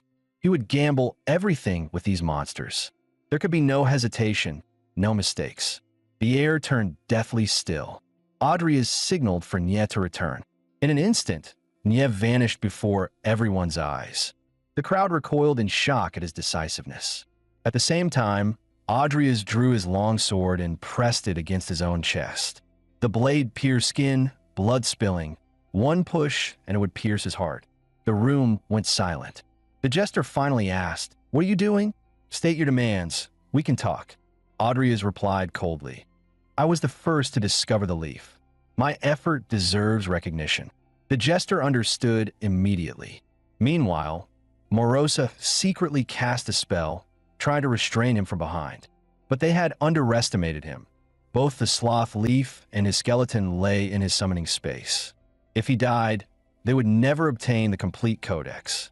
Adrias then shouted to Cerrone, You promised to help me once. Then protect me now. My wound won't last much longer. Cerrone blinked, surprised at his recklessness. He sneered, And if you're lying to me, what then? Adrias's eyes hardened. Then I die. In this insane world, I choose to be insane too. His words stunned the room. Cerrone stepped closer, grinning. You're amusing. I told you to struggle. I didn't say to wager your life. Then he drew a staff, dark power flooding outward. It was a legendary weapon, the demon spear, serpent of evil. Cerrone declared coldly, From this moment on, anyone who dares touch a Cromwell dies. The lowly was the first to raise her hand. I won't touch him. This is getting interesting. Cerrone's grin widened. And if any of you come after him later, I'll hunt you down myself. Would you really oppose us all for one child? Someone challenged. Morosa demanded. Are you truly protecting him? Cerrone's killing intent erupted. Do I need to repeat myself? Silence fell. No one dared speak again. Karen was drenched in cold sweat. If they all fought, none would come out alive. Then Jester broke the silence. Karen, student, what do you want? Adrias drew his sword again and downed a recovery potion, his strength returning. Then let's negotiate, he said flatly. But instead of stating his terms, he asked, What can this fetch? The jester smirked. Don't you know what you need? Very well, I'll give you the chance to choose. He handed over a list. Pick 5. Truly a cunning move. Choose poorly, and Adrias would suffer. Scanning the names, Adrias quickly spotted several top-tier materials. Among them stood out 2 legendary corpses, the former Elf King Malini and the Tiger King Timor. Priceless resources. He could not afford to let them slip away. Just then, a brute reminded Jester that those corpses had already been sold to Lord Morin. If given to someone else, he would erupt in fury. Adrias stiffened. Morin, the godfather of necromancers, had already bought them. Provoking him would be disastrous. Damn it, did he have to give up? Suddenly, a voice cut through the hall. Everyone froze. It was Morin himself. All eyes turned to a fly, perched nearby. Everything here had been under his watch. He declared that Adrias could take the corpses. Karen jumped up. Adrias can't handle materials of that level. Morin replied coolly, That's not your concern. Then he told Adrias, Everything on that list that belongs to me. You may have it. Adrias was bewildered. Why was Morin favoring him? Still, he couldn't let the chance slip by. He bowed in thanks and moved on to select the remaining items. Karen seethed with regret. Had he carried the sloth leaf himself, all this fortune wouldn't have fallen into Adrias' hands. Soon, Adrias chose what he valued most. Blessing of the Moon, Orchid Silver Blossom, Elf's Tear, Root of Parade, and Kadunan's Treasure. Cerrone smirked. There are better things. You sure about these? Adrias stowed them in his bag. They might not be the strongest, but they were perfect for his growth now. With them, he could brew 4 potent potions worth hundreds of millions. He even picked materials to treat Lucia's illness. Once done, Jester urged, Now hand over the leaf. Adrias opened his storage once more. Jester snatched it up without hesitation, while Morosa stood ready to strike in case Adrias tried to retract. In that instant, Cerrone flashed behind Adrias. Before anyone could react, he tore open the lair and whisked Adrias away. From their expressions, Adrias knew, even after surrendering the leaf, they would never have let him walk free. Cerrone asked casually, Naturally, So where to? I'll take you somewhere safe. Adrias thought for a moment. Back to the academy. It's the safest place. Cerrone arched a brow. Does Bart know you're a black mage? If he did, you'd already be dead. He sighed. Fate is a curious thing. Adrias frowned. What do you mean? Cerrone chuckled. Like I told you before, struggle. Survive, and you'll understand everything. The scene shifted. Adrias was back in his dorm. He pondered what to do with the two corpses. Though they could strengthen Nya, his necromancy wasn't strong enough yet. He had to store them for now. The best path was to raise his summoning arts and turn them into true high-tier summons. Suddenly, he noticed a book in his bag. His eyes narrowed. He hadn't chosen any books. Had it always been hidden inside? He pulled it out. It was Morin's own grimoire, written by his hand. An advanced tome of black magic. Flipping through, Audrey found knowledge absent even in Karen's library. Why had Morin given this to him? If he mastered it, he might elevate the corpses he had gained into true high-grade summons. At that moment, Nye's status panel appeared. Skeleton Warrior. Evolution probability, 100%.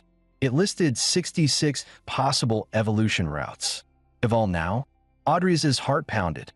So it was the sloth leaf that had been blocking it. With a perfect chance before him, there was no reason to hesitate. Audrey's observed Nye. Unlike vampires, he showed no suffering during evolution, perhaps because he was a skeleton. Suddenly, his dorm door was knocked. His heart tightened. Who could it be? He quickly stashed everything away, eyes fixed on the door. To his surprise, it was Lucia. From her expression, she clearly brought good news. The scene shifted. Saron had appeared in Morin's residence. He posed a strange question. You leaked information about Sloth to me because you needed someone to protect Audrey's, didn't you? Morin chuckled softly. Isn't the answer obvious?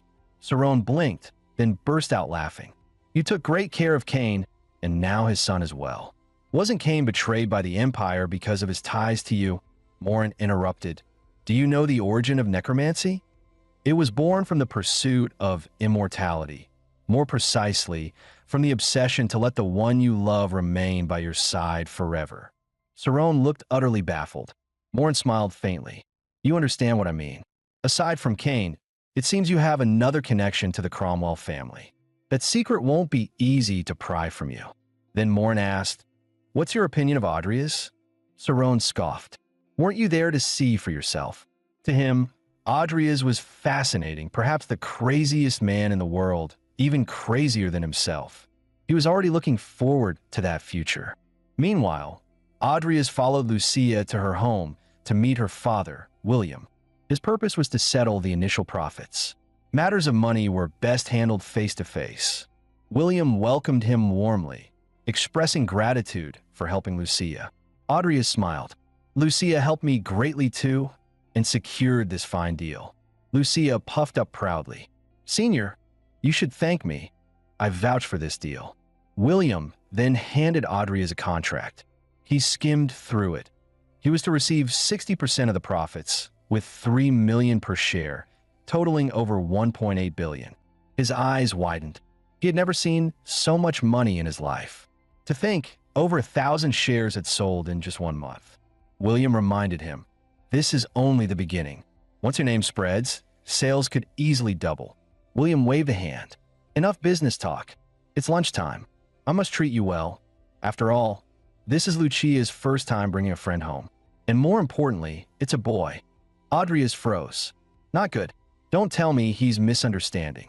A month later, the Elber's potion had become wildly popular, a must-have across society, even a trend in high society. To meet demand, the Merchant Guild expanded factories and opened new shops. In just 1 month, sales topped 2,000 orders. Audrey sighed inwardly. Had I known this would happen, I'd have bought a tablet sooner. Information is power. Honestly, he never imagined he could make so much money from potions. Thanks to its fame, even more nobles invested in him. Now he possessed $6 billion. The Cromwell estate cost only $3.5 billion, including fees. Even after reclaiming it, he would still hold massive wealth. But first, he had to buy back the family ring. Soon, he arrived at the National Cemetery. To prevent Paymon's tricks, he had already prepared carefully and contacted him beforehand. Yet, today, Paimon wasn't alone. Another figure stood by his side, raising Audrey as his guard. Come inside, let's talk, Paimon invited. Audrey glanced at the stranger. Who is he? Paimon replied smoothly, a guarantor, to make things fair. Luckily, Audrey was prepared and felt no fear. Moments later, they stepped inside. Audrey sneered inwardly. Does he take me for a fool? a masked man with a sword. This is your guarantor? What a clumsy lie. He knew Paimon had studied necromancy here for some time.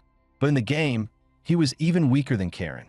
Meanwhile, Adrias had grown immensely stronger. Both his skills and attributes had advanced. Paimon was no longer his match, especially with Nie's evolution. Now the skeleton wielded aura. Unless his opponent was a true sword chi master, no one could stand against him. The real issue was the masked man. How strong is he? Adrias considered circulating the aura within his dantian. Normally, he suppressed it, keeping it from clashing with mana. But now, he wasn't sure. He said flatly, "Bring out the ring. I want this over with." But Paimon shook his head. "Patience.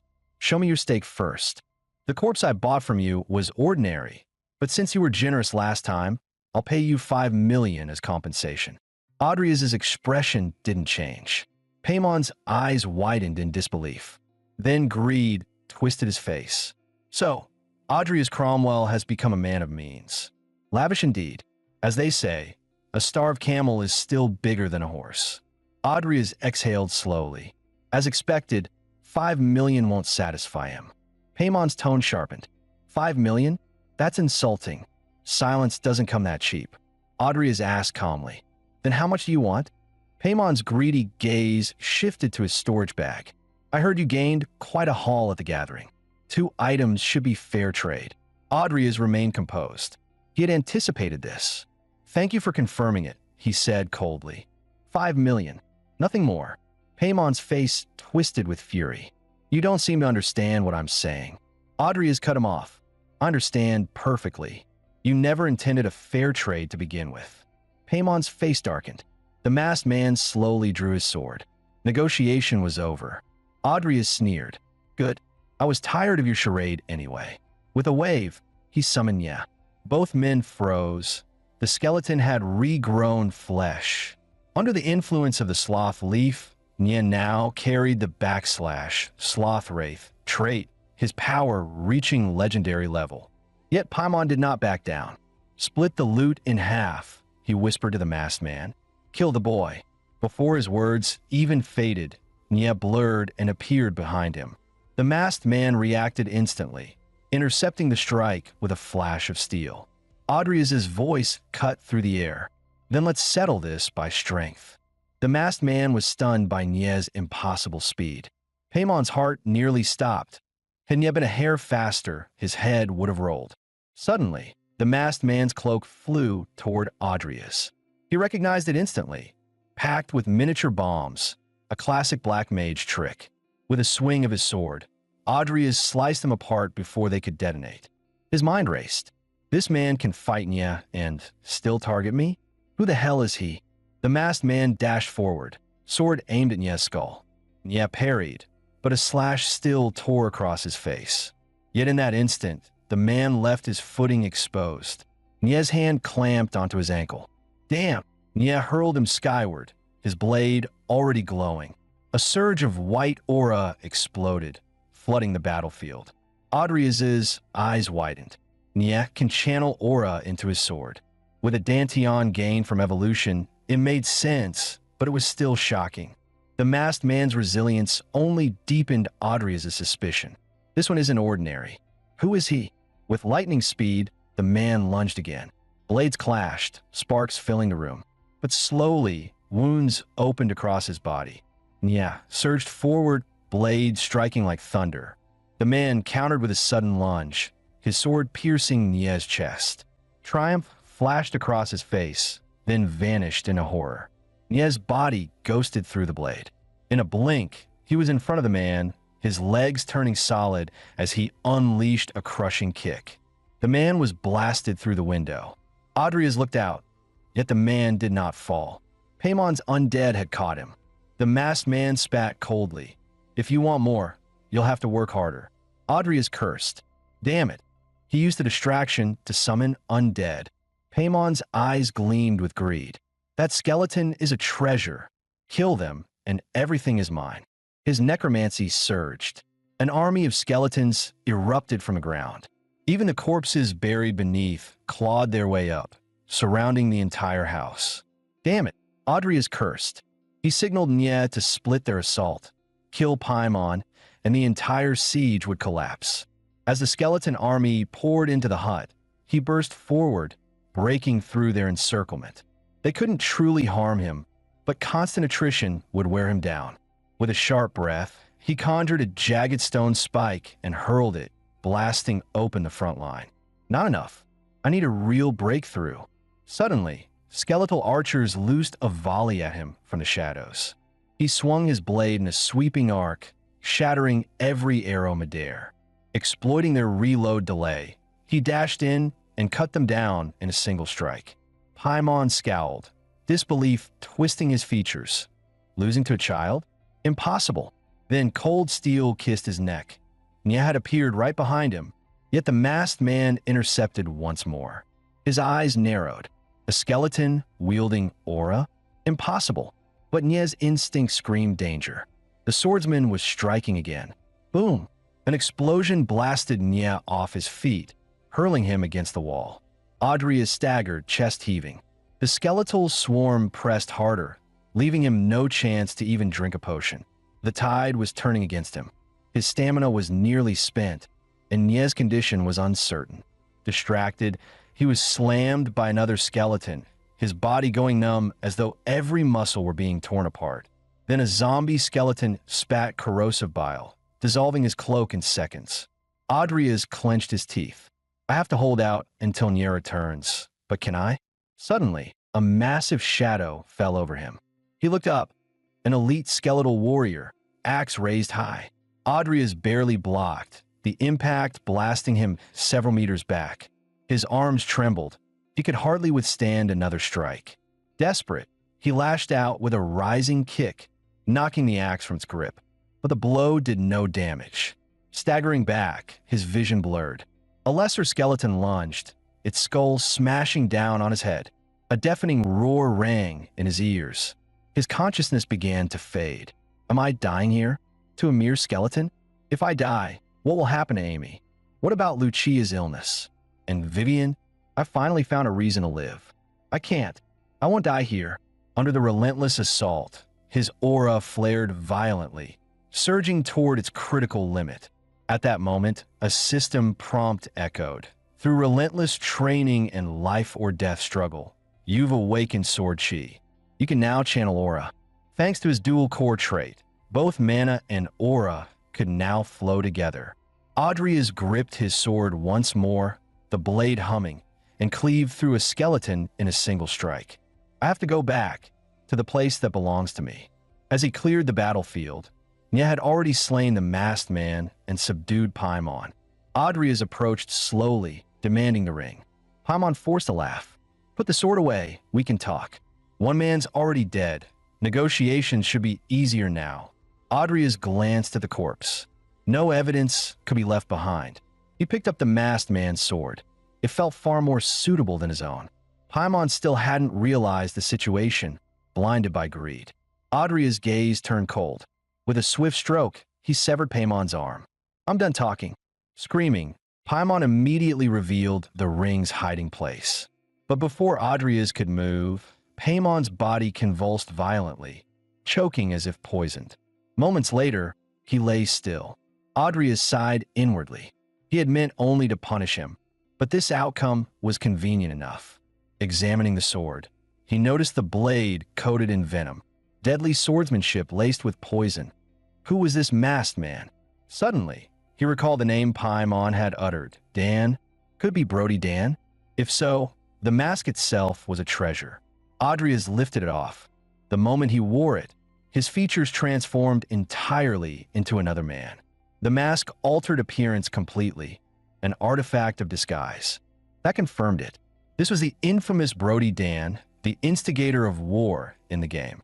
In the future, he would be hired to kidnap the Northern Warlord's heir, sparking war between the North and the Empire. The conflict would engulf the entire continent, dragging Adrias into the chaos. But now, Adrias had slain him by chance, preventing the Great War. He murmured, Brody Dan, I'll make good use of this mask. He sent Nye to retrieve the ring while he cleaned the battlefield. The next day, headlines read, Necromancer Paimon and his hired swordsman killed in internal dispute. Adrias exhaled in relief. With the scene scrubbed, nothing would trace back to him.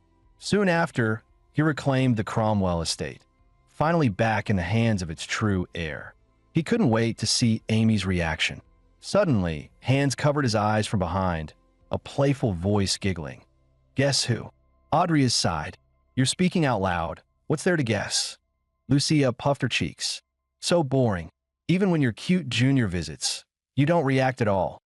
She offered him fruit, and Adrias nodded his thanks. She clearly wasn't satisfied.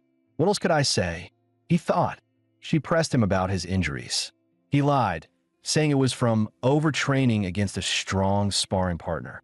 Then the door burst open again. Vivian rushed in, face pale. Her expression was panicked. Seeing Adrias wounded, she froze in shock. "Elf Master!" Her voice trembled, eyes full of fear and worry. She darted forward, so fast even Lucia was stunned. Before Adrias could react, she threw herself into his arms. With a breaking voice, she confessed her deep concern. Adrias realized her path had diverged completely from the game's script. He gently reassured her, "Don't worry. I'm fine."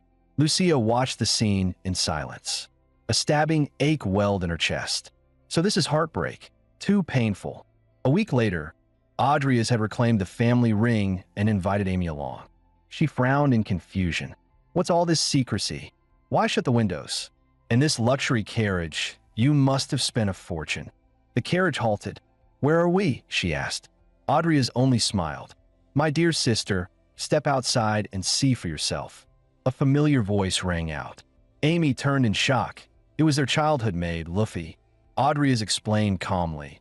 "I invited her back to serve as head maid." Amy panicked. "But, brother, we don't have the money for that." She clutched Luffy's hand, telling her not to take it seriously. But then her eyes widened, disbelief written on her face. Am I dreaming? Before her stood the Apple Tree Estate, the very home of their childhood.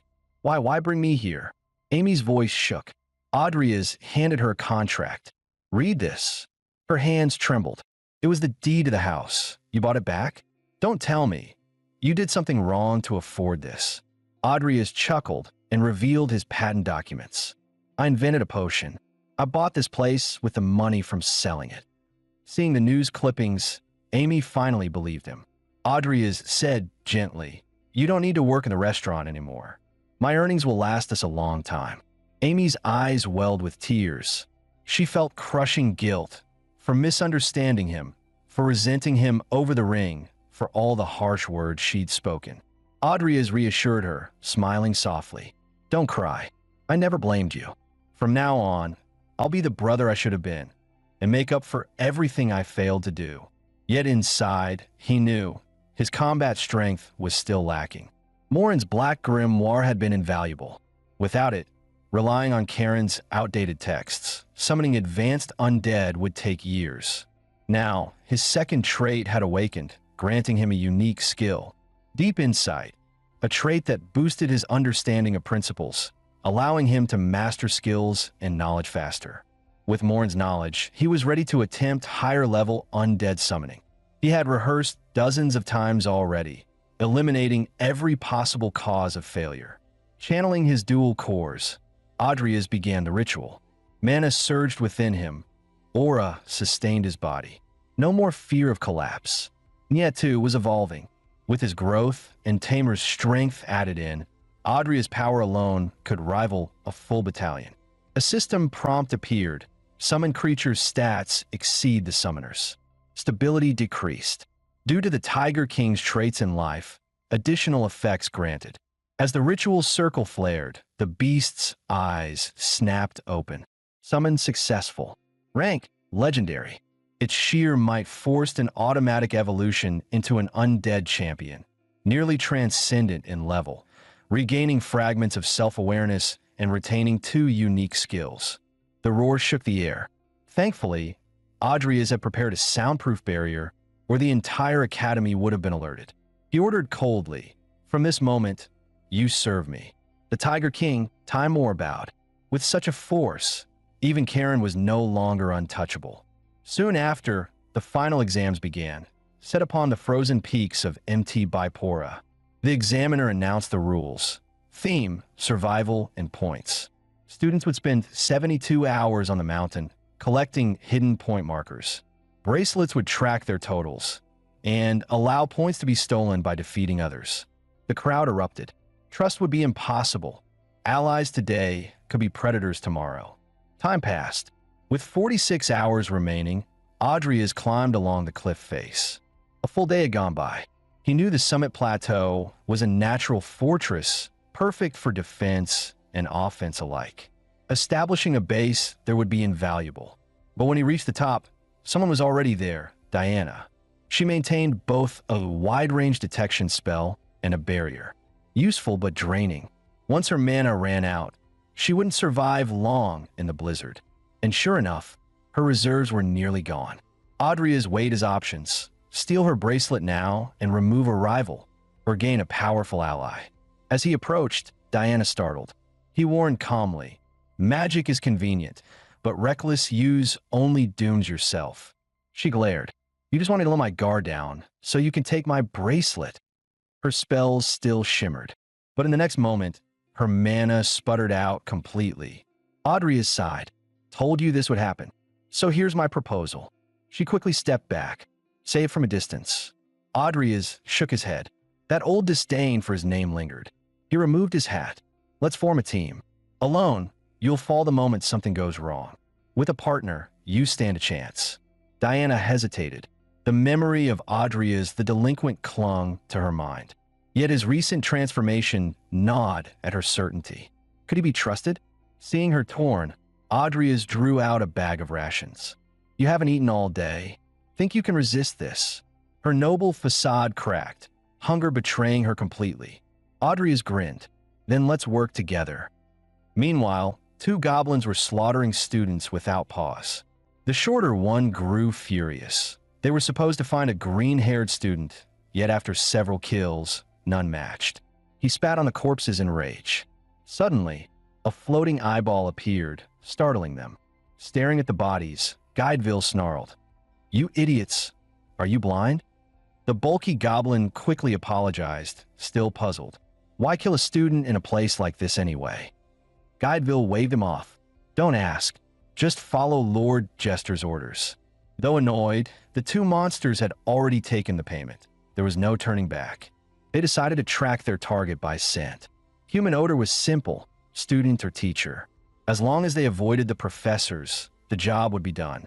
Besides, students would all become enemies one day. Killing a few extra didn't matter. The Dark Mage himself had no faith in them. They were merely bait, meant to draw attention. Guideville had already set an explosive array atop the mountain. Once triggered, everyone would be buried alive. Such was the price of angering a high-level black mage. Elsewhere, after teaming up, Adrias Cromwell and Deanna had laid numerous traps. Judging by their points, they ranked among the top pairs. As they moved to the next hunting ground, Deanna grew increasingly curious. Where had Adrias learned such tracking and capture skills?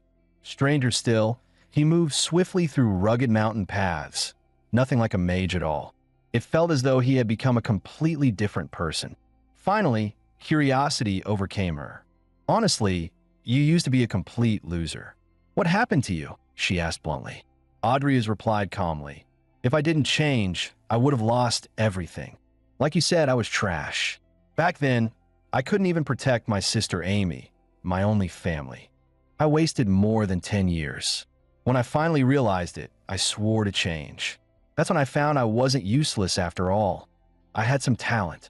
He then apologized to Deanna for the things he had done to her in the past. She brushed it off, saying those days were long gone. "Then let's head for the summit," Adrias said. Deanna nodded in agreement. At the same time, Ivy, their counselor, watched from a distance. She recalled how Borlora killed without blinking an eye. Yet this so-called fool now claimed determination alone had remade him. "What an amusing idiot," she muttered.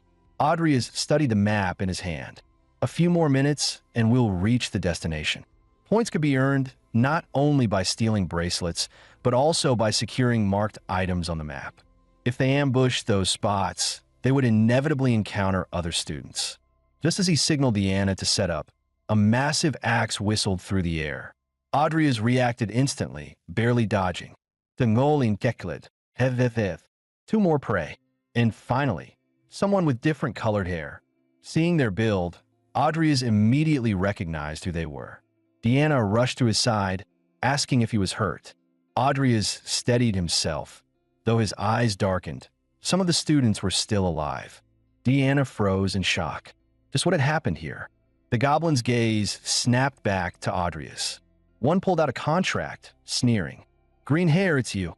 Adria's frowned in confusion. He had never dealt with barbarians. How could they possibly know him? The goblin sneered. That's right. We came for you. Made us wait long enough. He added, better get rid of that woman. If you really want to live, let the others go. We'll find somewhere more private to talk. Deanna snapped back. We should fight them together. But Adria's pointed to the wounded students on the ground. Someone has to take care of them until the instructors arrive. She still looked uneasy. They're killers, Adria's. He answered firmly. Trust me, I can handle them. Hearing he meant to go with them, the goblins laughed bitterly. Do you think we're idiots? But when Adria's truly stepped forward, they burst into laughter. Perfect. Saves us the trouble of fighting in public. Too easy to draw the professor's eyes. In the blink of an eye, they had dragged him to a secluded canyon. If a battle broke out here, no one would notice. The goblins whispered about how to chop off his head. Let's finish this quickly. Once he's dead, we cut ties with that bastard. The brute growled, swinging his axe down. Adria's slipped aside, dodging with ease. Gra lunged in right after. But to Adria's, that speed was nothing. He had trained under Nye for too long. The brute leapt high, axe slicing toward his neck. A sword flash split the air. The two goblins froze in shock. The massive axe had been cleaved in half with a single strike. Impossible. He's a mage. Adria's smirked coldly. Mantos, Gra, drop your prejudice. Mages can wield swords too. Their eyes widened. He knows our names? Adria's didn't waste time. Tell me which council member sent you, and I'll tell you what you want to know. Both goblins were stunned. Their target was far stronger than expected. Doesn't matter. You'll talk soon enough. Gra finally realized the trap. Guideville, you bastard. Hearing the name, Adria's pieced it together. It had to be that black mage. Perfect. They'd serve as practice. He gestured to Nye and the Tiger King nearby. If they try to run, kill them. Knowing there was no escape, the goblins made their last stand. Adria's decided to use them to sharpen his skills, blending battlefield combat with technique. Mantos' strength was monstrous, but Adria's had no need to meet him head-on. Gra thrust his dagger forward. Adria's blocked, twisted his arm, and the blade slipped free. That's not how you use a short sword, Adria's mocked. Panic hit Gra as Adria's blade slashed toward his throat. The clash became a contest of speed, blades flashing in rapid exchange. Meanwhile, Mantos howled, one eye already cut out. Adria's relentless swordplay found openings, slowing his opponent's strikes. Now, he surged forward, cutting into Gra's flank. With a brutal kick, he sent him flying. Turning back to Mantos, Adria's sneered. The goblin's eyes widened. This physique, this skill, no mage should move like that. He fought like a warrior. Adria's only felt his mastery growing sharper. Real combat was the best training. What's wrong? Don't tell me you're finished already. The Tiger King, seeing this for the first time, widened his eyes. Is that really a mage? By contrast, Nye remained calm. Elsewhere, Deanna finally received backup from instructors, though some classmates were already beyond saving. Worried for Adria's, she asked her teacher to let her leave and help more students. The instructor firmly refused. Deanna was strong, but her identity carried weight. Right now, her cooperation was vital. Deanna clenched her fists. That's exactly why I can't just stand by. Even if I can't win, I can at least protect myself and stop more needless deaths. Seeing her determination, the instructor relented. Then be careful. We'll catch up soon. Deanna nodded. Meanwhile, Adria's had already beaten the brute into the ground, leaving him helpless. He pressed coldly. Now tell me, Who sent you? Yet even on the verge of death, the brute remained defiant. Audria's eyes hardened. Even if they weren't true monsters, they posed a threat. Leaving them alive would be foolish. He motioned for Nya to toss him a sword. Looks like you haven't suffered enough. His goal was clear: force out the name of the mastermind. If words failed, he had other ways. Just as he raised the blade, Groff finally broke. The Jester. It was Jester who sent us. Manhwa snarled. That bastard's always treated us like animals.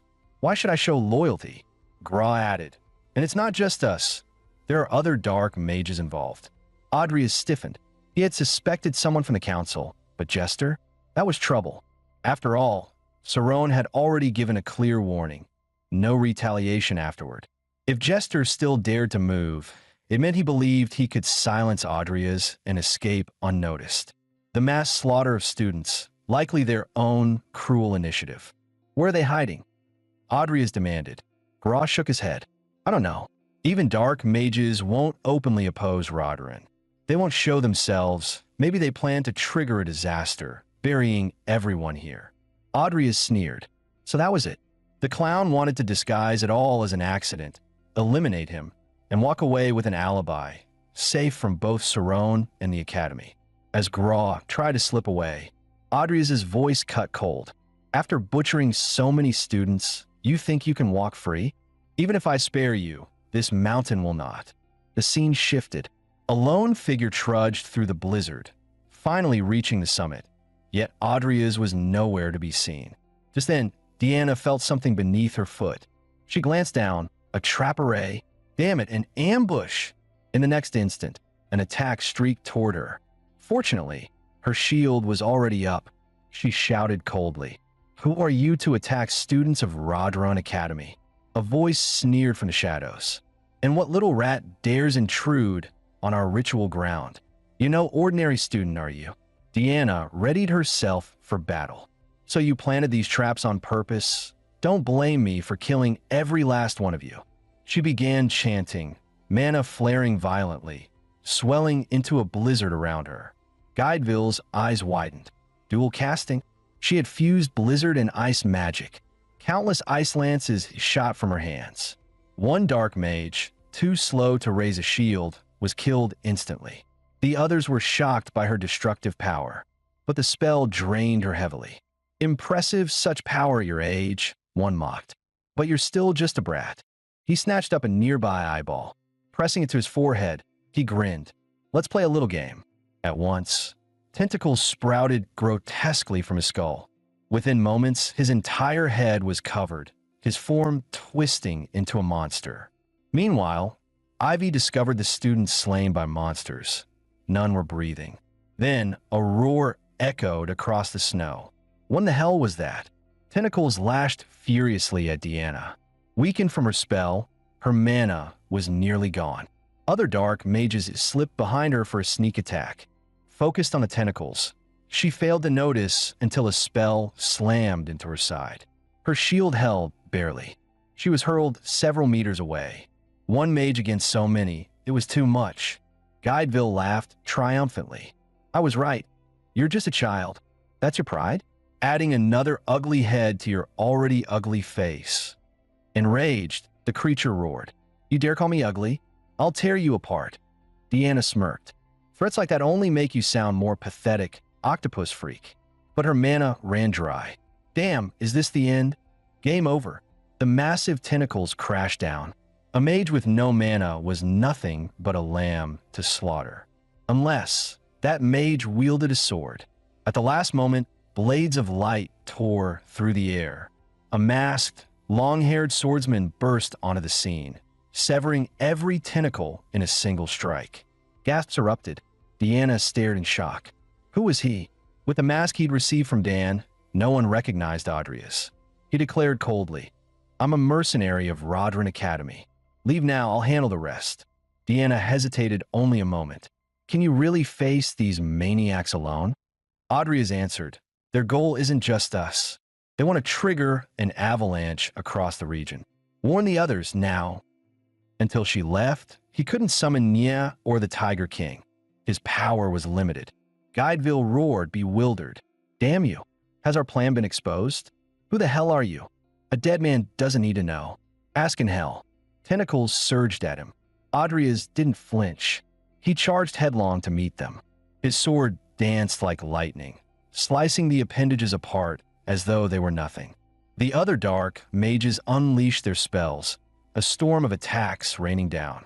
Adria's dodged rapidly. One blast landed right before him. He braced with his blade, forced back several meters. But to him, it was the perfect opening. In a blink, his figure vanished. The dark mages froze. Go to hell. His whisper came from behind them. Deanna's eyes widened. His speed. How can anyone move so fast? The octopus beast screeched, a ray blasting from its eye. Behind you, Deanna cried, but too late. At such close range, dodging was impossible. A deafening blast erupted, shockwaves tearing through snow and mist. Deanna lost sight of him. No, did he die? A crater yawned in the snowfield, empty of the masked man. The dark mage's eyes went wide, disbelief etched on their faces. Deanna froze. When did he? All eyes turned. Adria's blade had already pierced the monster's throat. Blood poured as the body went limp. But Adria's noticed the octopus's eyes still moved, staring at him. As a necromancer, he knew well, dark mage creations don't die easily. Sure enough, a massive tentacle lashed at him. Adria's was ready, raising his sword to block. The impact sent him flying, the monster's power stronger than ever before. Adria's gestured sharply for Deanna to retreat. It's too dangerous here. The host body was already dead, yet the octopus beast still moved. It had fully taken over. Its tentacles plunged back into the corpse, draining every drop of mana. Instantly, its frame swelled, growing several times larger, its aura surging violently. Adria's grimaced. The situation was spiraling out of control. He leapt, dragging Deanna out of harm's way. The monster lashed out in madness, smashing snow and nearly striking its own allies. I'll hold it off. Find a gap and get out. Without waiting, Adria's rushed in. The beast wasn't truly strong, but its endless tentacles were a nuisance. Deanna hesitated. This masked man had saved her life. Could she really abandon him? Gritting her teeth, she summoned what little mana she had left. A spear of ice formed in her hands.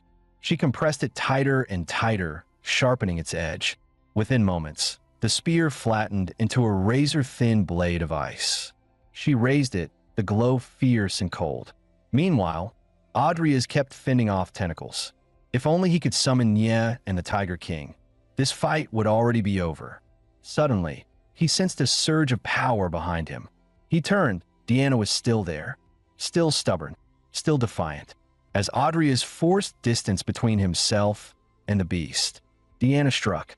Now, her spell shot forth, ice blades streaking toward the monster. The weapon tore straight through its body. The octopus beast shrieked as half its form was shredded away. Adria saw its core exposed. The magic core. I have to destroy it. He lunged, but a tentacle lashed out, blocking him. TCH reckless. More tentacles whipped forward, walling him off. Then, without warning, the tendrils impaled the black mages behind it. They screamed, realizing too late they had only been pawns of the jester. Deanna gasped. It's killing its own. Adria's voice was grim. It's draining their mana to recover. In moments, every mage was sucked dry. The beast's body twisted, sprouting bone spikes. Its wounds sealed shut, stronger than ever. Suddenly, icy energy wrapped around Adria's, coating his sword, making it sharper, his body lighter. Deanna collapsed from the effort. Adria's barked, "Enough! Leave now!" He surged forward, blade gleaming with frost. Bone spines erupted from the beast's flesh. Adria's cursed. Damn, ranged attacks. The spines shot like arrows. He had to halt mid-charge. Before he could breathe, the tentacles came again, but the monster's bloated size slowed it. Adria's dodged aside. He had to find a core. He dashed in close, blade carving a deep wound. Yet the gash healed instantly. Too shallow. Useless. Then, in a blur, the beast was cleaved clean in half, blood spraying the snow. Audrey's froze. What the? A figure slid her sword back into its sheath, chewing on jerky. Ivy, masked man, who are you? Audrey's chest tightened. She was far more dangerous than the monster. She would soon be the youngest sword master in history. Ivy's eyes narrowed. Don't tell me? Then I'll kill you and take the mask myself. At that moment, the mountain shook, a thunderous blast from above. Audrey's mind raced. The explosive array. If not destroyed, every student would perish. Ivy tensed, uncertain. Within breaths, the tremors grew stronger. Audrey is pressed. The mountain will blow any second. Deal with it. Then vanished into the shadows. Ivy cursed. Cunning bastard. If he was lying, she'd kill him later. But if he was right, stopping the explosion came first. She sprinted toward the summit. Audrey's, safely hidden nearby, removed his mask with sigh. Close call, knew she wouldn't chase me. And the array, if it's Ivy, she can handle it. Moments later, the mountain grew silent once more. Scene shift. An ancient city near the Tenira Strait. A mermaid and a bird lay bound within a summoning array. The jester himself, prepared to fuse them with undead essence. But his hands suddenly stilled. He sighed. When someone's watching, the polite thing is to announce yourself. Saron's voice rumbled back. Polite? You flatter yourself. If not for your foolishness, I wouldn't even bother. Jester feigned ignorance, eyes narrowing. In a heartbeat, Saron's killing intent erupted, his left hand morphing monstrously. Seems you've lived too long. I'll cremate you myself. Jester's heart pounded. Even several working together couldn't match Saron. He must want something. What do you want? Saron smirked, retracting the killing aura, raising a glass of wine. You already know. If you insist this disaster wasn't your doing, you'd already be a corpse. Lend me the sloth leaf for a week. Do that, and I'll let you walk away. Meanwhile, Audrey has returned safely to the academy. Rumors spread everywhere. The Dark Mage Guideville defeated by Assistant Professor Ivy Clare. The Alvin family's daughter saved by a masked stranger. The exam overseer was suspended. Bard himself had launched an investigation. This incident had become a scandal. Audrey is new. He had to stay low. Just then, a voice cut through his thoughts. You sure like hanging around the Knight Academy's training grounds. Imagine a mage in a place like this. Got any free time, loner wizard? Moments later, she led Audrey's into the training arena. A sudden tension gripped Andreas's heart. Has she already found out? You've already guessed why I came here, haven't you? Damn it. With Ivy's personality, one wrong word and she would cut him down without hesitation. Andreas gave a reluctant nod, admitting he roughly understood. That surprised Ivy, and the matter suddenly seemed much simpler. Sorry, but I'm not looking for a girlfriend. His words instantly enraged her. You damn brat. She snapped. Deanna told me about those two beastskin. How do you explain their disappearance? Andreas replied calmly. Just like I told the Bureau, I slipped away when they were distracted. Luckily, Deanna hadn't revealed that their true target was him from the start. Otherwise, he'd never talk his way out of it. Ivy sneered. Do you really think I buy that story? He thought grimly. As long as he didn't admit it, she couldn't do anything. If you don't believe me, that's fine. If there's nothing else, I'll just... Before he could finish, Ivy suddenly burst forward, her blade slashing at his throat. His body reacted on instinct. With a single strike, he was knocked back several meters. Ivy smirked. A mage like you, blocking a strike from a Knight Academy assistant professor? Andreas was stunned. He had only raised his sheath casually. It was already splitting apart. Does that sound reasonable to you? So you think I'm working with those black mages? At that moment, Vivian happened to pass by. Her heart tightened. Could Andreas really be a black mage? Her instincts told her otherwise. Andreas shot back coldly. Every time a black mage case appears, you get paranoid. In the Balleric incident, you even arrested the mage who had restrained me. Still, Ivy couldn't dismiss her doubts. The masked man's figure was almost identical to Andreas's, the only difference being the voice. Andreas stood firm. I've already explained everything to the Bureau. Ivy pressed harder. Since that midterm exam, Vivian has changed completely. What exactly did you do to her? Hiding behind the wall, Vivian grew uneasy. Andreas had always denied saving her. She never thought Ivy would still cling to this matter. Andreas finally admitted, "All I did was save her. Nothing more." Vivian's heart eased instantly, her unease fading away. "I knew it. Andreas is the elf gentleman." At that moment, a sharp voice cut her off. Ivy pointed her sword at Andreas. What a laughable lie. A bottom-ranked loser like you claims you can walk freely through a black magic barrier. Just as the tension peaked, Vivian broke the silence. "I can prove it. That day, it really was Andreas who saved me." Ivy froze in surprise.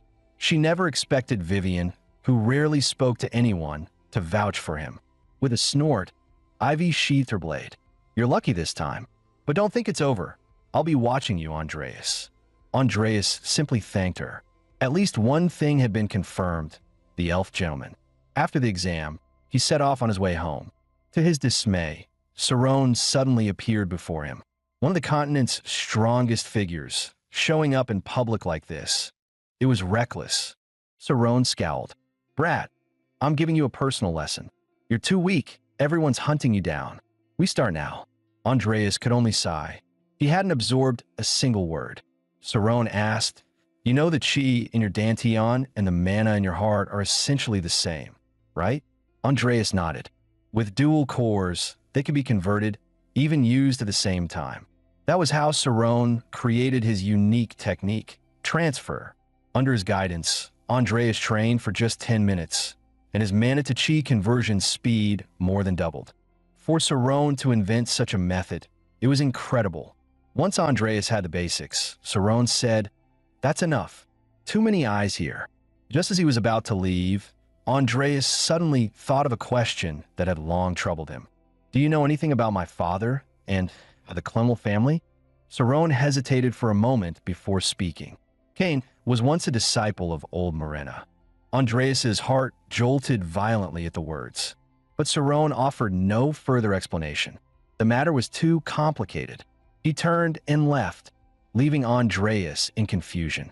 What puzzled him most was that neither in the game nor after arriving in this world had he ever realized Cain was a black mage. Perhaps by buying back the Clemmel estate, he could uncover some answers. Elsewhere, Amy was busy tidying up the house.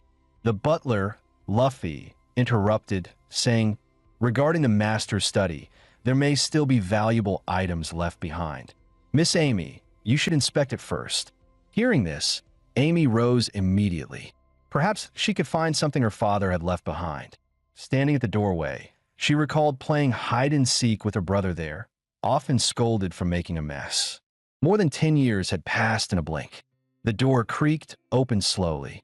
Inside was a clutter of items, all buried under thick dust from years of neglect. Suddenly, something caught her attention. She reached out and picked it up. It was a photo frame. Staring at the picture inside, Amy fell silent. By the time Andreas returned home, the study had already been cleaned. It looked as neat as ever, the important items still in their usual places, making a perfect spot for work. At that moment, his sister took out their childhood family portrait. Gazing at the photo, Andreas felt a strange sensation, as though the yearning it stirred didn't truly belong to him. The moment he touched the frame, a sudden flash of light burst before his eyes. Both siblings felt a surge of unease. At the same time, a violent tremor shook the room. Andreas stepped forward and discovered a hidden door. Clearly, the frame had triggered a concealed magic formation.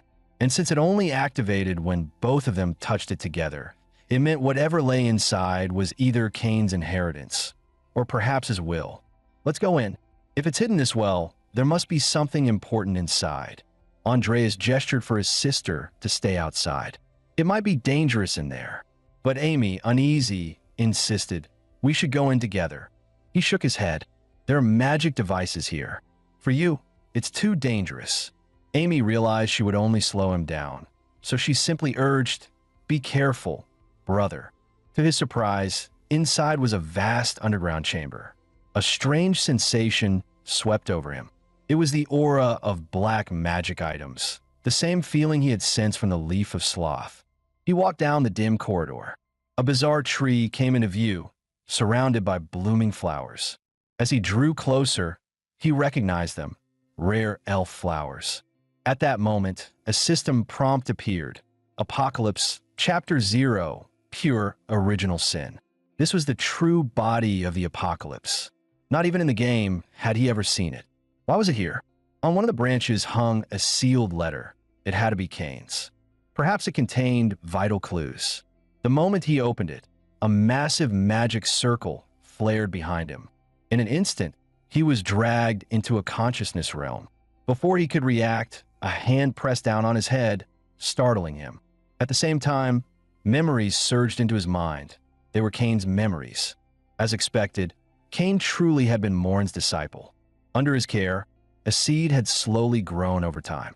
It radiated immense magical power. What shocked him even more was that the imperial royal family was involved. Kane's wife had been assassinated, and his child was held by the Empire. Before his death, Kane sealed the secret within the formation. This was his life's legacy. Andreas finally began to grasp the truth. The Empire had colluded with the Black Mages. Just as Saron had said, the king handed Kane over to Morin, ordering him to study black magic. Kane's research had birthed the sprout of original sin. But once the Emperor achieved his goals, he discarded Kane without hesitation. His wife was murdered, he himself fell ill with an unknown disease, and the family declined into ruin. When Kane learned the mastermind behind it all was the Emperor, he sought revenge in his own way, hiding original sin in a place only Andreas and Amy could enter. Just then, a voice interrupted. "Andreas, have you seen clearly the memories your father left behind?" He turned sharply, seeing Kane. "No, perhaps you should call him Gao-chun." Andreas instantly drew his sword. "You're not Kane. Who are you really? Lumin's sight. What a disappointment. I thought, with your veteran gamer's experience, you'd spot it immediately. Remember that phone call? Thank you for playing our game." Andreas cursed. "Damn it, so it really was you. You're the ones who dragged me here." The man nodded. "That's right. How does it feel to live in the world of sin? Quite the fantasy stage, isn't it?" Andreas clenched his teeth. "I'm furious, but I'll ask. Why bring me here? Simple. We want you to clear the game. With your knowledge of it, almost no one compares. Surely you've seen countless times how this world ends. Just like Deanna and Lucia, their fates were always the Apocalypse Codex. And so, the world was destroyed by the eruption of original sin, devouring all evil and their masters." Andreas challenged. "If I defeat the great evils and original sin, beat the final boss, won't that prevent destruction?" "No. As long as the consciousness of original sin exists, the world will end. To stop it, you must completely control it. And only Kane's bloodline can do that." A system window suddenly appeared. The immature original sin awaits the blood of its contractor. Offer your blood to complete the pact. The man sneered. "As I thought, original sin has sensed you. In this world, you may be written off as worthless trash. But before original sin matures, only a handful can enter here, and you are one of them, Andreas. In half a year, original sin will gain self-awareness, break through this barrier, and appear in the outside world to seek its host." Andreas's eyes widened. "So that's it. I was thrown into this useless role because Kane hid original sin, and only Amy and I can access it. Then what do I do now? Simple. Make a contract with it. Become its master. Feed its sin to tame it." Andreas's tone hardened. "And the price? If I fail, as its host, I'll be devoured." The man nodded. "Yes, it's unavoidable. But if you succeed, you and the world will survive. I'm sorry for forcing this on you, but there's no one else." Andreas fell silent, lost in thought. Then the man's voice softened. "My son, if it's you, I believe you can do it. Take care of Amy." With that, his fading image vanished. Gazing at the original sin before him, Gao-chun wavered, but there was no other path. He removed his glove and slashed his palm with his sword. A chill struck him. This isn't like becoming an overpowered Ice Guy protagonist. If he died in the game, would reality vanish too? He didn't know. He could only face it head-on, as his blood touched original sin. The next second, an overwhelming surge of energy erupted. Apocalypse Chapter 0. The purest original sin now resided within the user's body. At the same time, Andreas's mana surged, and it would continue to grow as he grew. Over time, that mana would grow darker. The more deadly sins he gathered, the stronger he would become. The more original sins he collected, the more abilities and functions he would unlock. Though he had inexplicably become Andreas, burdened with Amy and the Clenwell family, he swore he would protect them with everything he had, and he would avenge the tragedy that had befallen Cain. The scene shifted to the royal palace, where a man was reporting to the king. "Your Majesty, have we located original sin?" Cold sweat ran down the man's back. It was the bureau chief, Rama Wilton. Since Cain's sudden death, it has been impossible to trace his whereabouts. The king erupted in fury. "And you dare call yourself head of intelligence?" Rama hurriedly advised, "Perhaps we should investigate the Clenwell family. If they hold it, they will surely use it as a bargaining chip." He kowtowed repeatedly, grateful for being spared. The king's voice was icy. "From now on, resume surveillance of the Clenwell family." The king then asked, "And what of the Jebel sect?"